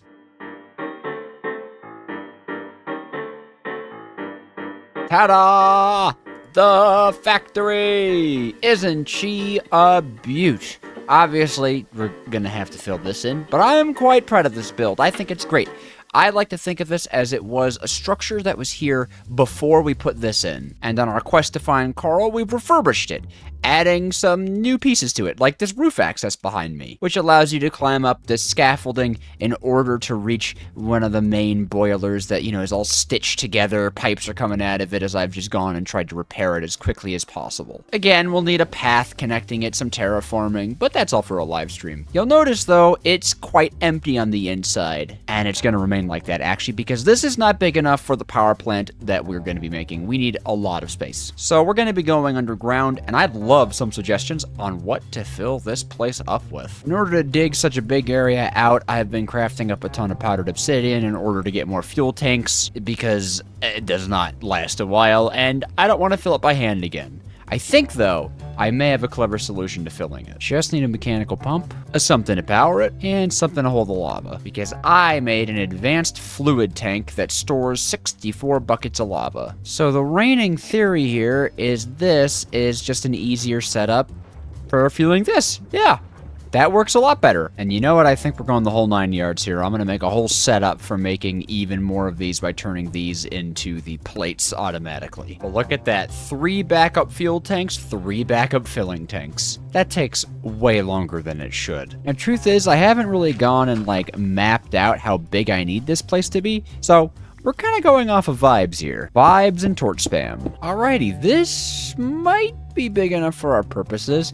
I want to make a lot of this bioethanol stuff, so maybe. But how is a big hole in the ground going to help us out? Well, it's because we need a lot of space to grow rice and sugarcane. Our handy dandy bioethanol does require sugar from sugarcane, but it also requires biomass. And something fun about biomass is it can be made with rice. Somewhere in these recipes, it can be made with rice. 2 rice and 100 seed oil. And interestingly, rice counts for seed oil. With wheat, you have a random chance of getting seeds in, 1 wheat, but with rice, you get 100% 1 rice per crop. So 3 of these guys equals 1 biomass, which is nice math. Also, to make life easier, I installed slice and dice, not because I want to use anything from here, just so that rice harvesting's easier. Because, come on, it's a Create Modpack with Farmer's Delight. You gotta have central kitchen, you gotta have slice and dice. I don't really feel compelled to make this place pretty since it's underground, so I think I'm just gonna start digging a pit for both of these farms, because each one of them needs to be 1 in the ground, funny enough. There's always been something a little peaceful about filling in these little water beds, I feel, And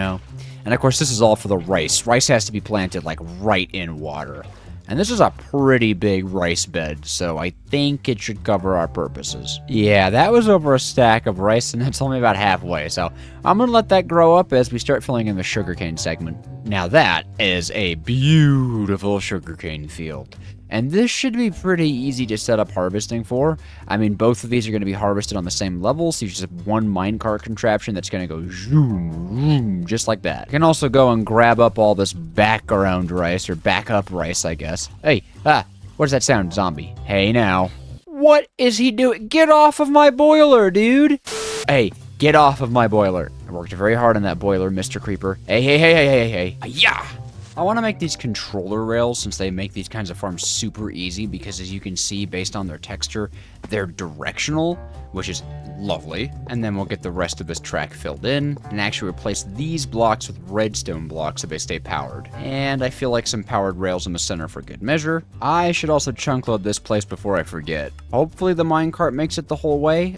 That slows down pretty bad in the middle there. Okay. Can you pick up a minecart with a thing? No. Okay. All right. That shouldn't slow down too much. Perfect. Yeah. Of course, let's get ourselves a handy dandy cart assembler. Always set your cart assemblers to lock rotation. Actually, you know what? I gotta remove this redstone block in order to get the cart assembler working right, huh? In fact, it's probably a good idea to have this guy go 1 back. That way I can leave the cart assembler here and power it with a lever. For me personally, I am a linear chassis enjoyer. I built this too high. I built the minecart contraption 1 too high. Ah, shoot. And you know what? It even has to go 1 more back. Been playing a lot of Nomi Factory, so this 3x3 mining, man, it's getting familiar. One of my favorite things about these guys is you don't have to glue these components to it. Harvesters will just stick right on, which I think is sick. Do glue your chests onto it, though. And I mean, that should be it, right? World's simplest crop farm? Click.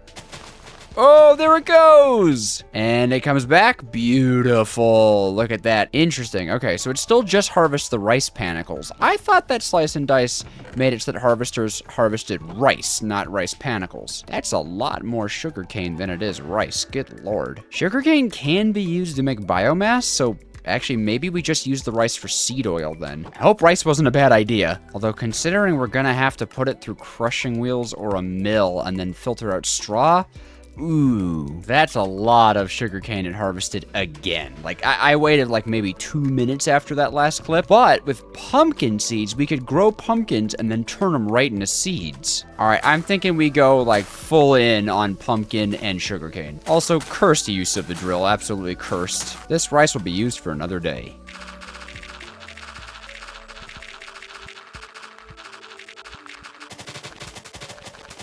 Well, there we go. We've doubled our sugarcane production because it does take 3 of these guys to make 1 biomass. And I do want to be overproducing this stuff. So let's make an entire level for pumpkins. But first, man, I'm gonna need to find more pumpkins. There's some more pumpkins. Very nice. Any pumpkins in the village that we borrowed somebody from? No. Any pumpkins near these weird ominous ruins? No.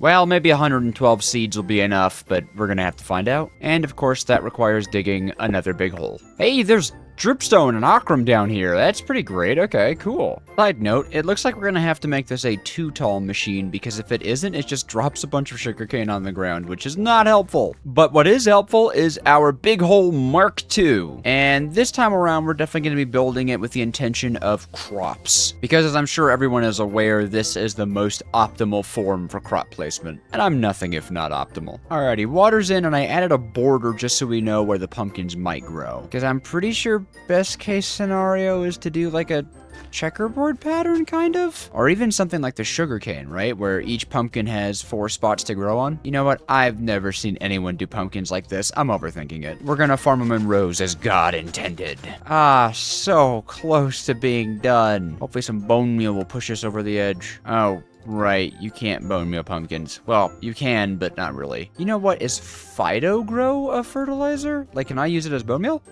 Oh, okay, Fido Grow I can make a ton of. Will I have enough Fido Grow? Come on, go to 100%. Yeah, baby, look at that. Full pumpkin farm. Seed oil makes a blaze burner burn, by the way. Not for very long. This is a full bucket, so we get 1/10 of this. What is that, like 20 seconds, I think? But each one pumpkin produces 4 seeds, so if we split the seeds from each pumpkin, we can easily get the heat that we need for biomass production. In fact, we could even probably just do 3 seeds into biomass and 1 seed into heating. Oh, shoot, we're at a redstone. Dang it. Is there an easy way to farm that? Kinda. But I'm getting ahead of myself here. I looked at it. Hey, he's griefing my thing. What is bro doing? Oh, he's grumpy because of the rain. Is something invisible right there? What is happening in my world right now? I just wanted to enchant my glue. Well, I did some off-camera mining, but mostly just for redstone. I also got a fun new hat. Looks like we got our sugarcane farm repaired, and this should be super satisfying?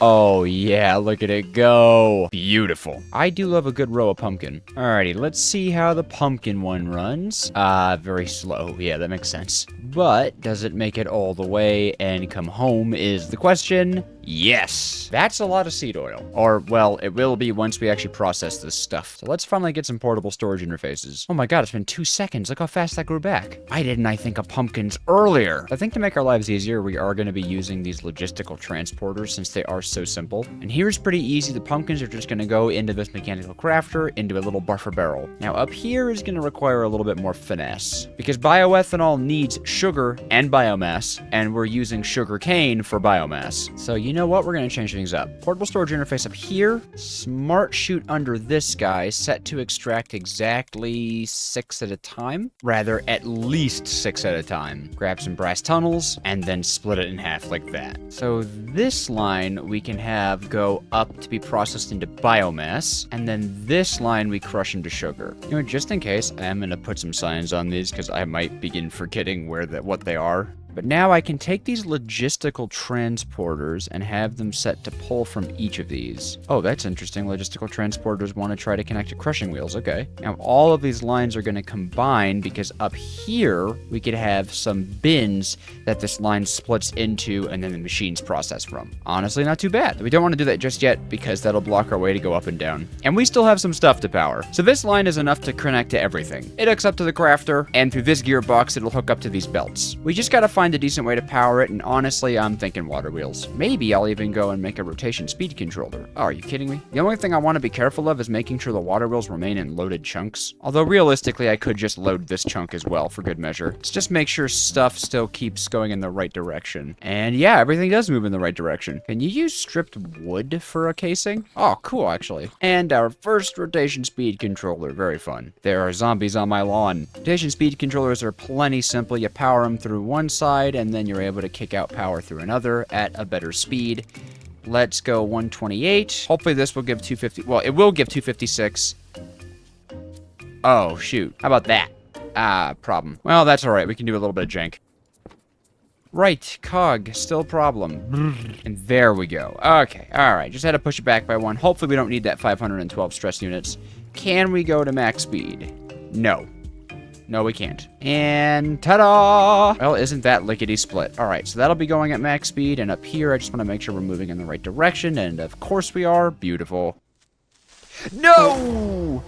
Oh, wait, this is a claimed chunk. That's right. Okay. My precious build flashed before my eyes. So the first step of this is going to be making some seed oil. And I've gone and made these bins to go store some buffers. I think best case scenario would be to have the bins here so that they could be connected in the back. Or maybe, yeah, connected in Stop it with the creepers! Oh, God. Okay, well, can threshold switches go downwards? I didn't know they could do that. I want threshold switches so we could shut the machines off if we need to. Because now, of course, we can have a base in here, and our press goes here, powered from the side like that. Then we both get a visual indicator of how much seeds we have, and, of course, stop it! You are not welcome here. Tell your friends it was Dejojo. I know it might be bad form to use hoppers under these, but I think it's the best case. Can I, like, lock this? Huh. I don't think I can. That's an actual issue. God, these bins are useless. Well, because of that, I'm gonna go with this design, where all the items come up into this barrel and then are filtered through brass funnels. I also figure we should probably buffer some seed oil. Thinking the seed oil can come here, I think. So this would output sugarcane, like so. And this should be right underneath the tank. Perfect. And then we just run this line all the way up into both the blaze burner and the basin. I'm one short. Wah! And that should hopefully split it. So this fella's going to be producing the biomass, which we need to get from here into a basin with the sugar line. That's becoming a little difficult. Oh, I've forgotten to use my buffers for these. Ugh. All of this has to go one back. What is turning the light on? What does that do? Did I just lock this? No. Why is it on? Wait a minute. What? It pushed sugarcane below it. Is that what light up means? Oh wait, I could do something kind of cool here. This is biomass. I could set this to on mode. So this will get both the sugar and the biomass. Cool. Now the last thing we need is the netherrack. Maybe I could still use this mechanical arm here to kind of complete this like square, and it could reach from there down to there. For style points, I'm thinking we can make these cast iron catwalks. There's a really industrial looking platform to get this farm on. Alrighty, took some finagling, but I think I got it. System's pretty tight because it doesn't have to be anything else. It's just cobblestone into haunting, into netherrack, into crushing, into cinderflower, bop, boop, bap. And with the catwalks in, that actually looks pretty cool. Now, in a purely theoretical sense, if I were to hook this up to power, it would work. Meanwhile... Oh, I turned it on accident. Oh, shoot. What? No, what is happening? This doesn't work like that. Belts can't go sideways. Yeah, see, where did I think these guys were getting powered from? So needless to say, it did not work, but I jury-rigged it into something functional. Although notice the color of that bin and the fact that it's locked. Yeah, see, you can lock bins. You have to shift right-click them with an empty hand. Because of course that's what I would think to do. Anyways, I have to redo this redone factory because it's built off of a lie, quite frankly. Now, for all intents and purposes, this does actually make the factory a lot easier because I could just use these logistical transporters instead of complicated create stuff. It also means that when the bins up there start to fill up, so too will the barrels. So these threshold switches connected to them will be controlling the entire farm. And now we gotta do a little bit of redstone. So this is the control circuit for pumpkins. If we ever get more than 50% seeds in here, meaning the big bin is way full, it'll set off the automatic override. Otherwise, once every 4 minutes, this guy's gonna send off and collect. This circuit works almost the same way, except it's just poised to shut off if both sugar and sugarcane are overflowing. If only one of them is overflowing, we'll lock the relevant funnel, and then it'll just stop processing. Last thing I really have to do is take off the cart assemblers, as they're just causing issues with, like, unloading. And if I did all that right, we should have bioethanol in this fuel tank. Amazing. So I should be able to disconnect our lava farm, then dig a big channel this way. Hello, blaze burners. Give me your lava. In theory, this should just hook right up to the blaze burners and make them seethe. Yes! There we go. Oh, look at them all. Already filled up. And we have a level 4 steam engine? Right. This guy's too small. Of course I'd go and forget that size is a thing with steam engines. But hopefully a water upgrade will kick this guy to level 8. Yes! There, and that is 130,000 stress units. It might be a little bit ugly, but it's mine. Hopefully we'll be overproducing this stuff, because I'm gonna need it to get to a friend. I just hope Carl can hold out long enough for me to get to him. Last time we built this amazing bioethanol plant and received a message from space, so today we're going to be building our first rocket and colonizing the moon.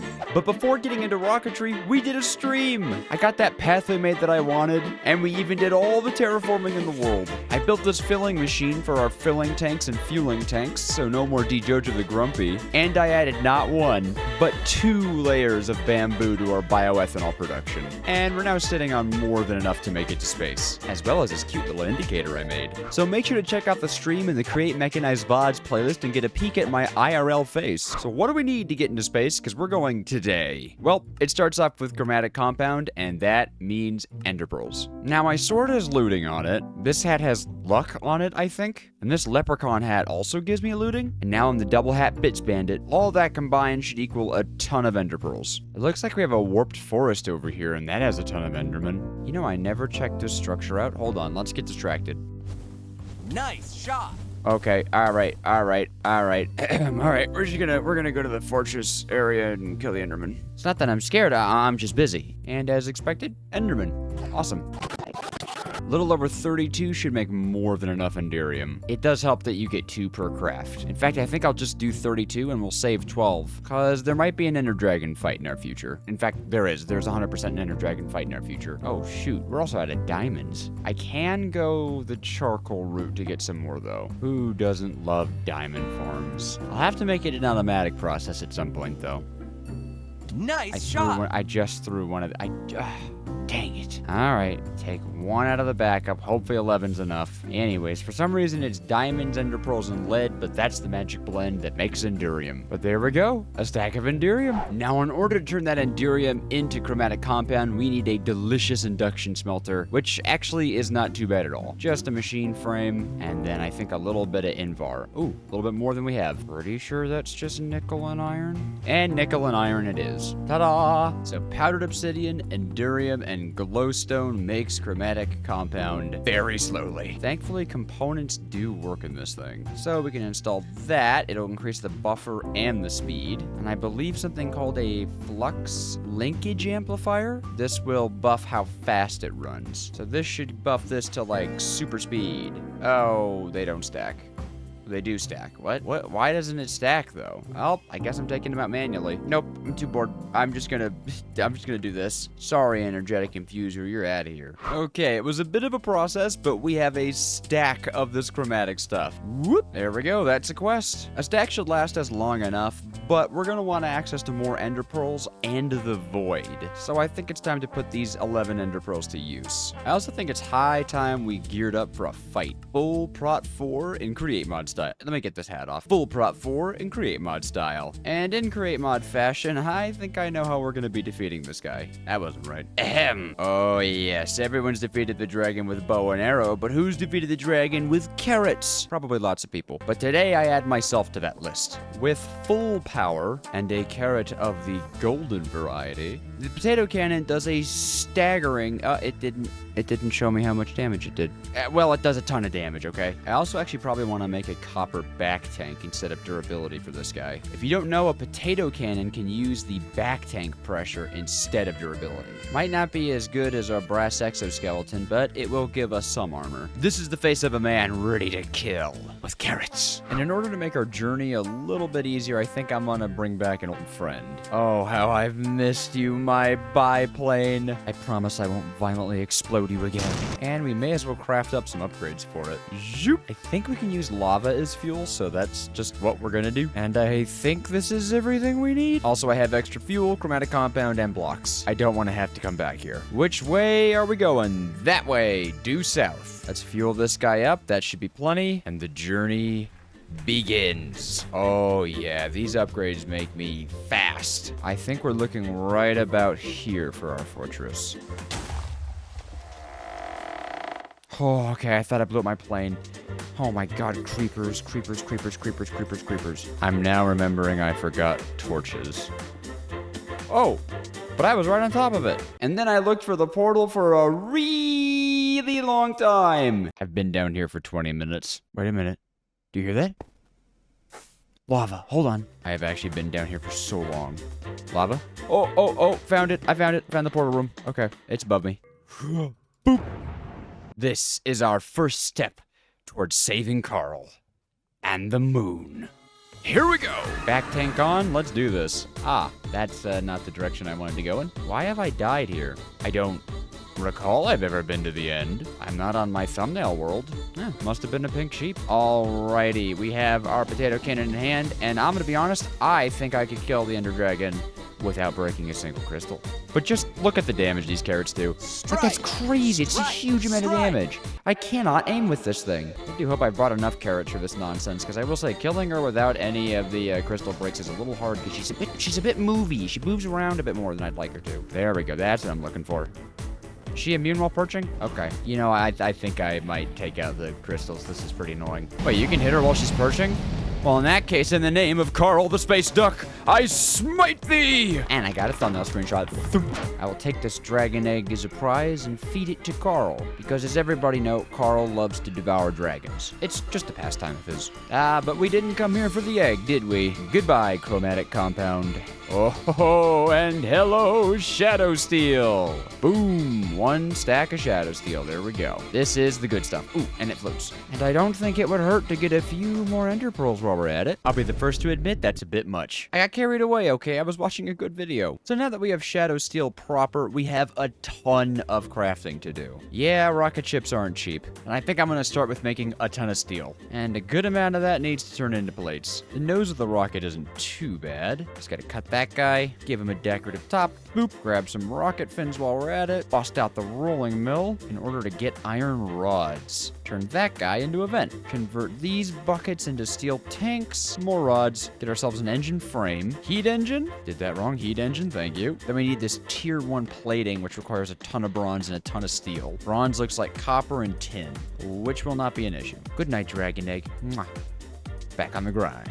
Thankfully, the steel blocks can be made out of Dave's building steel, which just requires some iron and coal. Why does it make that sound? Am I painting my iron? What am I, the Alice of engineering? Once you've done that, you can convert it all back into steel ingots and then into... But steel block from Mekanism. Does that only work with the Ad Astra recipe? Well, there goes 9 stacks of iron ingots and a stack of coal. I think 21 bronze will be enough for now. Well, that's more than enough steel. I'll keep it to 21 for now, but we'll need more of this stuff later. Here comes tier 1 plating. Where did my Shadow Steel go? Hey, come back here. Suppose you might want to funnel that stuff in there, okay? There we go. Tier 1 plating. Alrighty, one of the big crafts. Then we must cut, a little bit of deployer action, and that should be, there we go, engine. Ooh, all right, halfway through. Grab ourselves a seat for our butt and a bit of glass. The glass is for our eyes, not our butts. Another bit of deploying, and now we have our oxygen loader so we don't suffocate. Let's make sure we have somewhere to launch from. There we go. That's a big boy. Time to drip ourselves out. First, another back tank. Smash that together with Shadow Steel. And now, let's make like a FNAF developer. Steel, wool. Boom. And for the helmet, gotta keep these thunder thighs safe. And finally, protect the tootses. And just for good measure, let's get some extra oxygen supply. One more step, the big one. Pretty sure I'm out of these, and out of these, and out of these, and out of these. And by the way, this guy needs this guy, which needs this guy. Who needs this guy? And this recipe is done 3 times. I think it might be time to add a tier 2 to this place.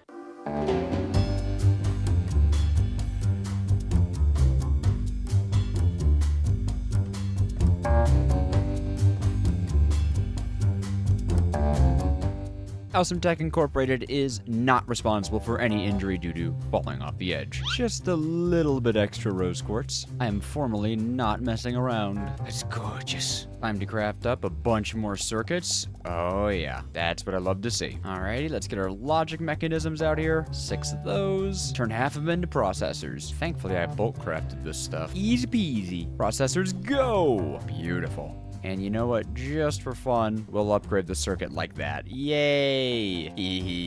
I just realized I forgot the deployers up there. Awesome Tech is also not responsible for missing deployers. Electron tube, control circuit, processor, logic mechanism, gold wire, precision mechanism, configurator. And now one lone shadow steel. Ha! Part 1. Part 2. I'm gonna go feral if this fails. We did it! There we go. The big craft is done. All right, I need to make 2 of these launch pads. There we go. We'll never actually complete this quest, though, because you need rocket fuel for it. And I'm using bioethanol, dang it. I'm not refining no oil. Now we got everything we need. Let's go build a rocket. Oh, there it is. How am I holding this above my head? We have a rocket. We are also going to need this fuel loader for our rocket. In fact, I think we might want to make a second one. And we're going to make another aqueous accumulator. I made the first one on stream because I believe the oxygen loader requires water to function. Obviously a temporary solution, but something like this should work, right? Oh yeah, I need to power this. We can power this through a tank. That does not make a whole lot of oxygen. So I guess never mind on the tank. We're using pumps. Woof, that is slow. Looks like our bioethanol production is going on fire. Oh, holy crap. All right, yeah, we definitely want to get a little bit of that. Not even a dent. So the suit gets filled, and then we can fill these oxygen tanks as well as an excess. There we go, fully oxygenated. I don't really have a proper place to actually launch this from, and I mean, it's not that big, so maybe we just launch from the place that makes it all possible. Never mind, this is not centered. Then I guess a launch from here is fine. We drop our rocket down there. Oh, that's magnificent. My child, it looks just like me. Give it a fuel loader, and then load it with fuel. Although we have everything set up to go to space, you know, I got my spacesuit, my oxygen, my launch pad, my beautiful rocket. Issue is, if I forget anything, which is guaranteed, it's stuck here. The wireless terminal only has a range of 64 blocks. Not infinite, but we can make it infinite. The issue is it requires a beacon. So am I really gonna kill the wither just because I have ADHD? Absolutely. And although you can craft wither skeleton skulls, it takes the antiprotonic nuclear synthesizer, which we don't have access to. So it's back to the nether with us. Oh. 53 for the first skull. Woof. Yeah, number 2. Oh, there it is. Yes, the third skull. Oh my gosh, that took forever. 74. And I don't think I'd say no to some netherite gear for this fight. Oh yeah. Ooh. Ah. Ooh. A. Ooh. Nice. Nice. Ooh. Nice. Ooh. Nice. Nice. Nice. Nice. Nice. Sicko. Oh, beautiful. Oh, there we go. All right, burn through literally all of our power. 31 ancient debris, though. That's not bad. I dare say we'll be sufficiently kitted out. I love being able to do this. Best machine. And let's get this ancient debris processed. Oh, I put it in the wrong one. No, no, no, no. Ah, a bit of a waste there. Ah, man. That's a sad thing to waste. But a stack in 20 should be fine. Here we go. Oh, it's beautiful. We're going for the back tank setup because we can. Get all this off, put all this on. Oh, we look so sick, but we got to enchant it. Let me turn these goofy effects off too. If I was the wither, I'd be quaking in my boots. I think we're sufficiently far away. Also, we want to make sure that we've loaded golden carrots, not golden apples into this. In fact, I'll just put that in my offhand. Let's do it. Ha! My guy really wants to eat these carrots. I don't blame them. They look tasty, but I'd like to shoot the wither, please. Quick inventory reorganization. There we go. Here he comes. I put cement on my axe just for this. Oh my god, look at the damage. Wither, you are nothing. Yeah. You know, I think I know why he's so grumpy. He can't wear boots. Bro has no tootsies. But now with our fancy schmancy wither star, we can make a beacon.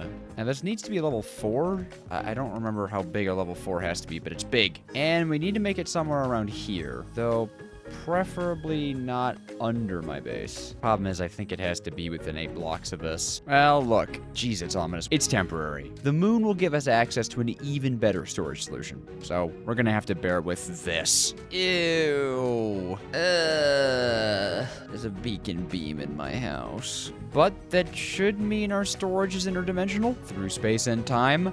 Yes. Okay, that's pretty sick. That might even be worth the ugliness. Might. Well, with infinite storage, I think we're ready. Oh, don't I just look adorable in this suit.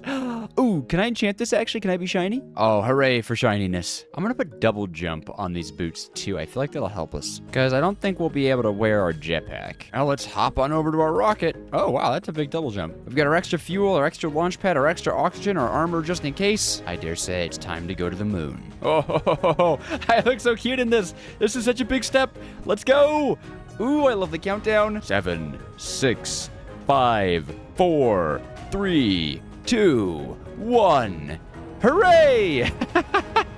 I love Ad Astra, man. This animation is so cute. I gotta say, I hope I can make a bigger rocket. I think my head's being hit by the side like ding as this thing shakes. And we are about to clear the atmosphere.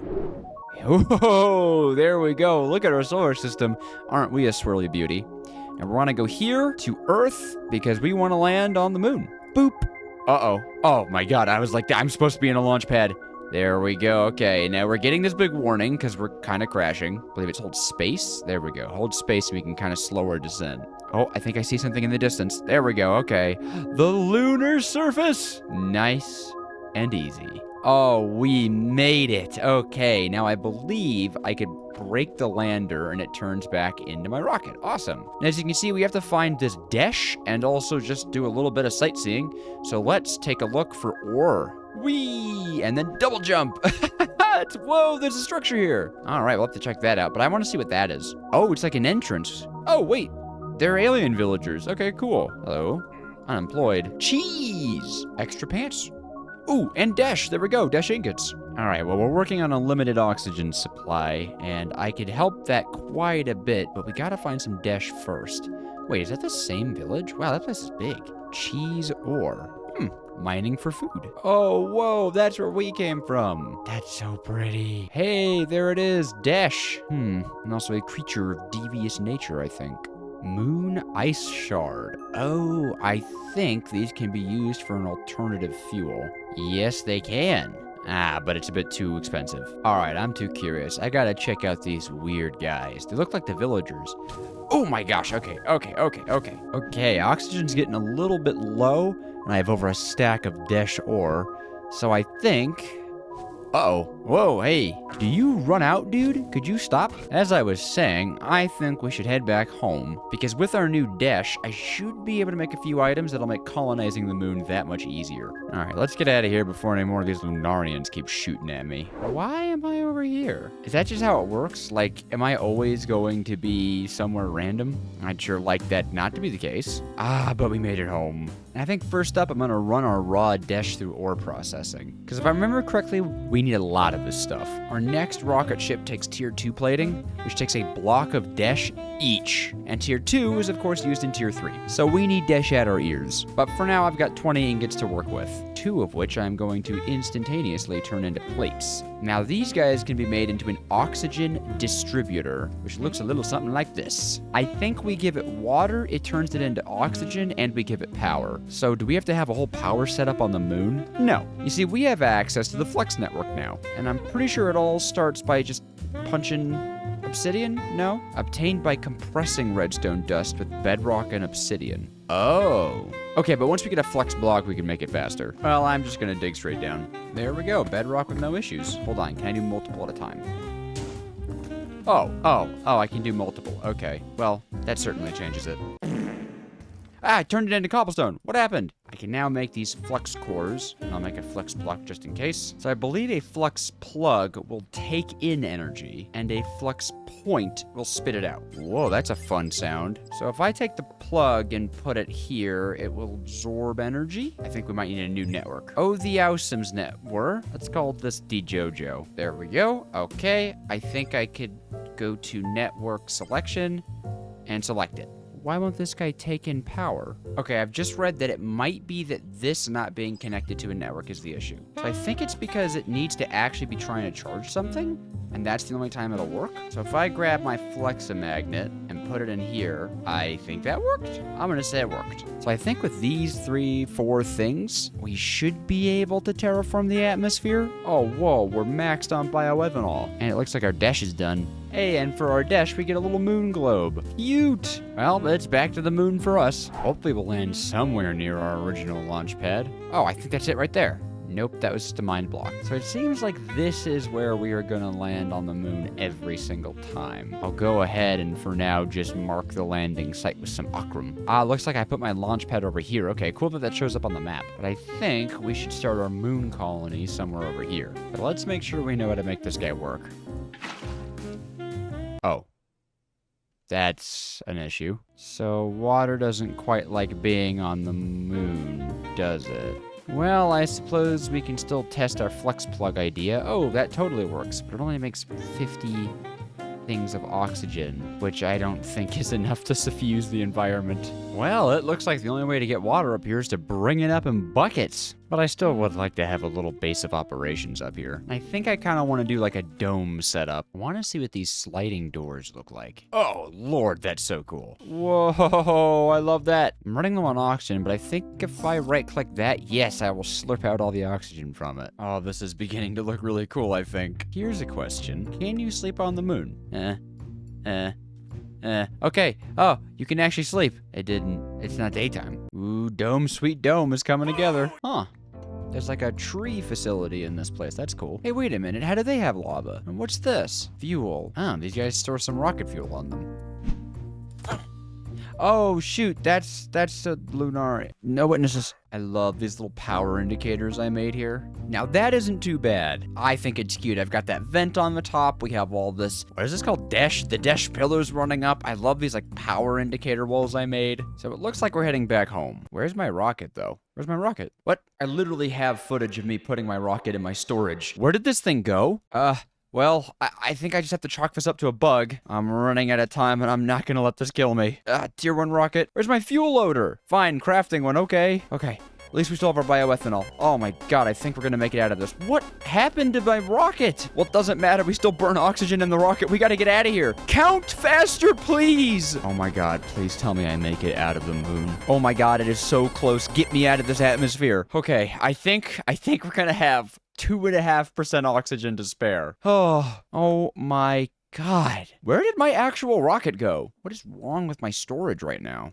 It deleted my rocket. Well, okay then, no more interdimensional rockets for me. Since that was a bug, I'm still gonna use this one that I cheated in. It takes way too long to craft a new one. But now that we're safe, I can whip up some of these portable tanks to store water in. I think I'll just take it up to the elite tier, 128 buckets. There we go, that should hopefully make a lot of oxygen on the surface. Surface of the moon, that is. I'll still fill up these backup tanks though. And as much dash as this is, I think we're gonna need a lot more. So just as quick as we came back, we're going back. We're going back to the dang moon again. Hopefully this elite fluid tank will help us out though. And I guess we want it to be like in front of or behind of the distributor, but I kind of don't want these Mekanism pipes visible. I don't really have a good way to generate stress units. Oh wait, maybe I could use these pretty dash pipes. Didn't I make dash fluid pipes? Am I going insane? Where's my stuff? Okay, I'll make more. No, I won't. I'm so glad that we're about to graduate from Tom's Simple Storage. Boop and boop. How do these work? Maybe I need an Ad Astra wrench. Alrighty. What? Whoa, that makes a cool sound. So I could set this to extract. And then this guy insert. And then this makes oxygen. Oh, it's bubbly. Wait, oh, my oxygen marker's green. I can breathe. So as long as this remains full, oh my god, it's already used half of itself. What? No. This isn't gonna last any time at all. God, this place is a wasteland.